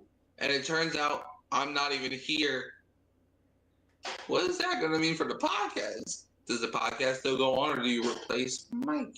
I would probably just start a new podcast, right? Like, I mean, like you're like me and Thomas haven't been doing the Battle of Ohio podcast, but that doesn't make you Thomas's replacement. That just means we started a new podcast. Yeah. Rest in peace and move on. Okay. Yeah, more or less, I guess. I mean, like that would be sad, but also if I didn't know that that's what happened, I'd be worried about you. I'd be like, "Where's Mikey?" But you know. Yeah, I mean, because I was actually thinking about that earlier. Don't think about that too much. Hopefully that doesn't happen to either of us. I hope so too, but it's like, bruh, because like, I don't think like one of my family members is gonna immediately know. Oh shoot, my son/brother done died. I gotta go email Kyle so he knows. I don't think they know who you are. I'll cover you. Change the subject. Okay. I'll message him. I was about to say, like, I feel like your mom's involved enough that she might think to email me. I can't say the same. I can't say that my wife would necessarily think about that, 'cause she's not really involved in my show like at all. I'm gonna message and say, thank God it's Okay. Yeah. Well, listen, for my mom wants to be dead, so that's a nice thing. no, your mom just wants you mute on Sunday. What? Okay. All right. Well, anyway, on that happy note, we're gonna go ahead and finish this episode. So we'll be back. We'll be back for the Bengals game on Thursday, and then you'll also obviously you'll see us during the. It's not really. I messaged the guy the group about this, but it's not like I think I'm gonna change it to more of like a. More of a preview style format. Mikey's still going to be doing the power rankings. That's not really going to change. The twins are still going to be doing their normal show. It's just like what I'm focusing on. I think with the show is going to be more of a preview type of thing. That way it can come out on Thursdays, and I don't have to have this weird like, oh, is it too late? Is there any point in releasing this type of thing? So I think we're just going to be shifting the focus of the show just a little bit going forward. So you're not going to talk about what happened? No, I will. I'll still talk about that. It's just going to be with a little bit more of a emphasis on what this means for the upcoming week. Oh, both of your teams suck. Enjoy your long year. Enough said. Okay, Mr. Carson Wentz. I mean, I was about to say, I don't think the Vikings are exactly in a great spot either. Oh, wow, what a win against the Dylan Gabriel Browns. Oh, what a game. Only beat them by 4 freaking points. Man, got spanked by the Steelers. Almost came back and won that game. Couldn't get it done. It's unfortunate. But anyway, that's going to be it for tonight. So I'll leave y'all, as always, with a hoo-day. Hoo-day. Yeah. All right. Well, another good episode, as always. That episode got dark real quick. It did. That's okay. That's okay. All right. Well, I will. I'll see you on Monday night, I guess. Yeah. Well, I mean, When's the Bengals game?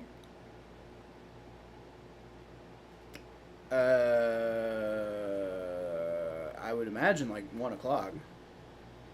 Hold on, I got the right here. Hold on. Oh no, y'all playing at 3:25. So. Oh, okay. Well, that's gonna make my morning easier, I guess. Yeah, and hey, you can either see me cry or be happy on Sunday if you feel like it. Oh, like what your stream? Yeah, I'll pop in for sure. Yeah, and I'll probably pop into yours afterwards and see you either cry or be happy. I really, really, really want to believe that they can do it, but after the last 3 weeks, they've not shown me a single reason to think that they have it in them. And I know Joe Flacco should be an upgrade from Jake Browning, but I don't even know if he's going to be that much of an upgrade from Jake Browning. So, my whole point with a lot of these people who are criticizing us is like we had to do fucking something, and this makes us better. So what are you criticizing us for? But I will say it's like I don't know if this makes us better enough. Like I will agree with that. It's just I don't know if there was a move that was going to make us better enough.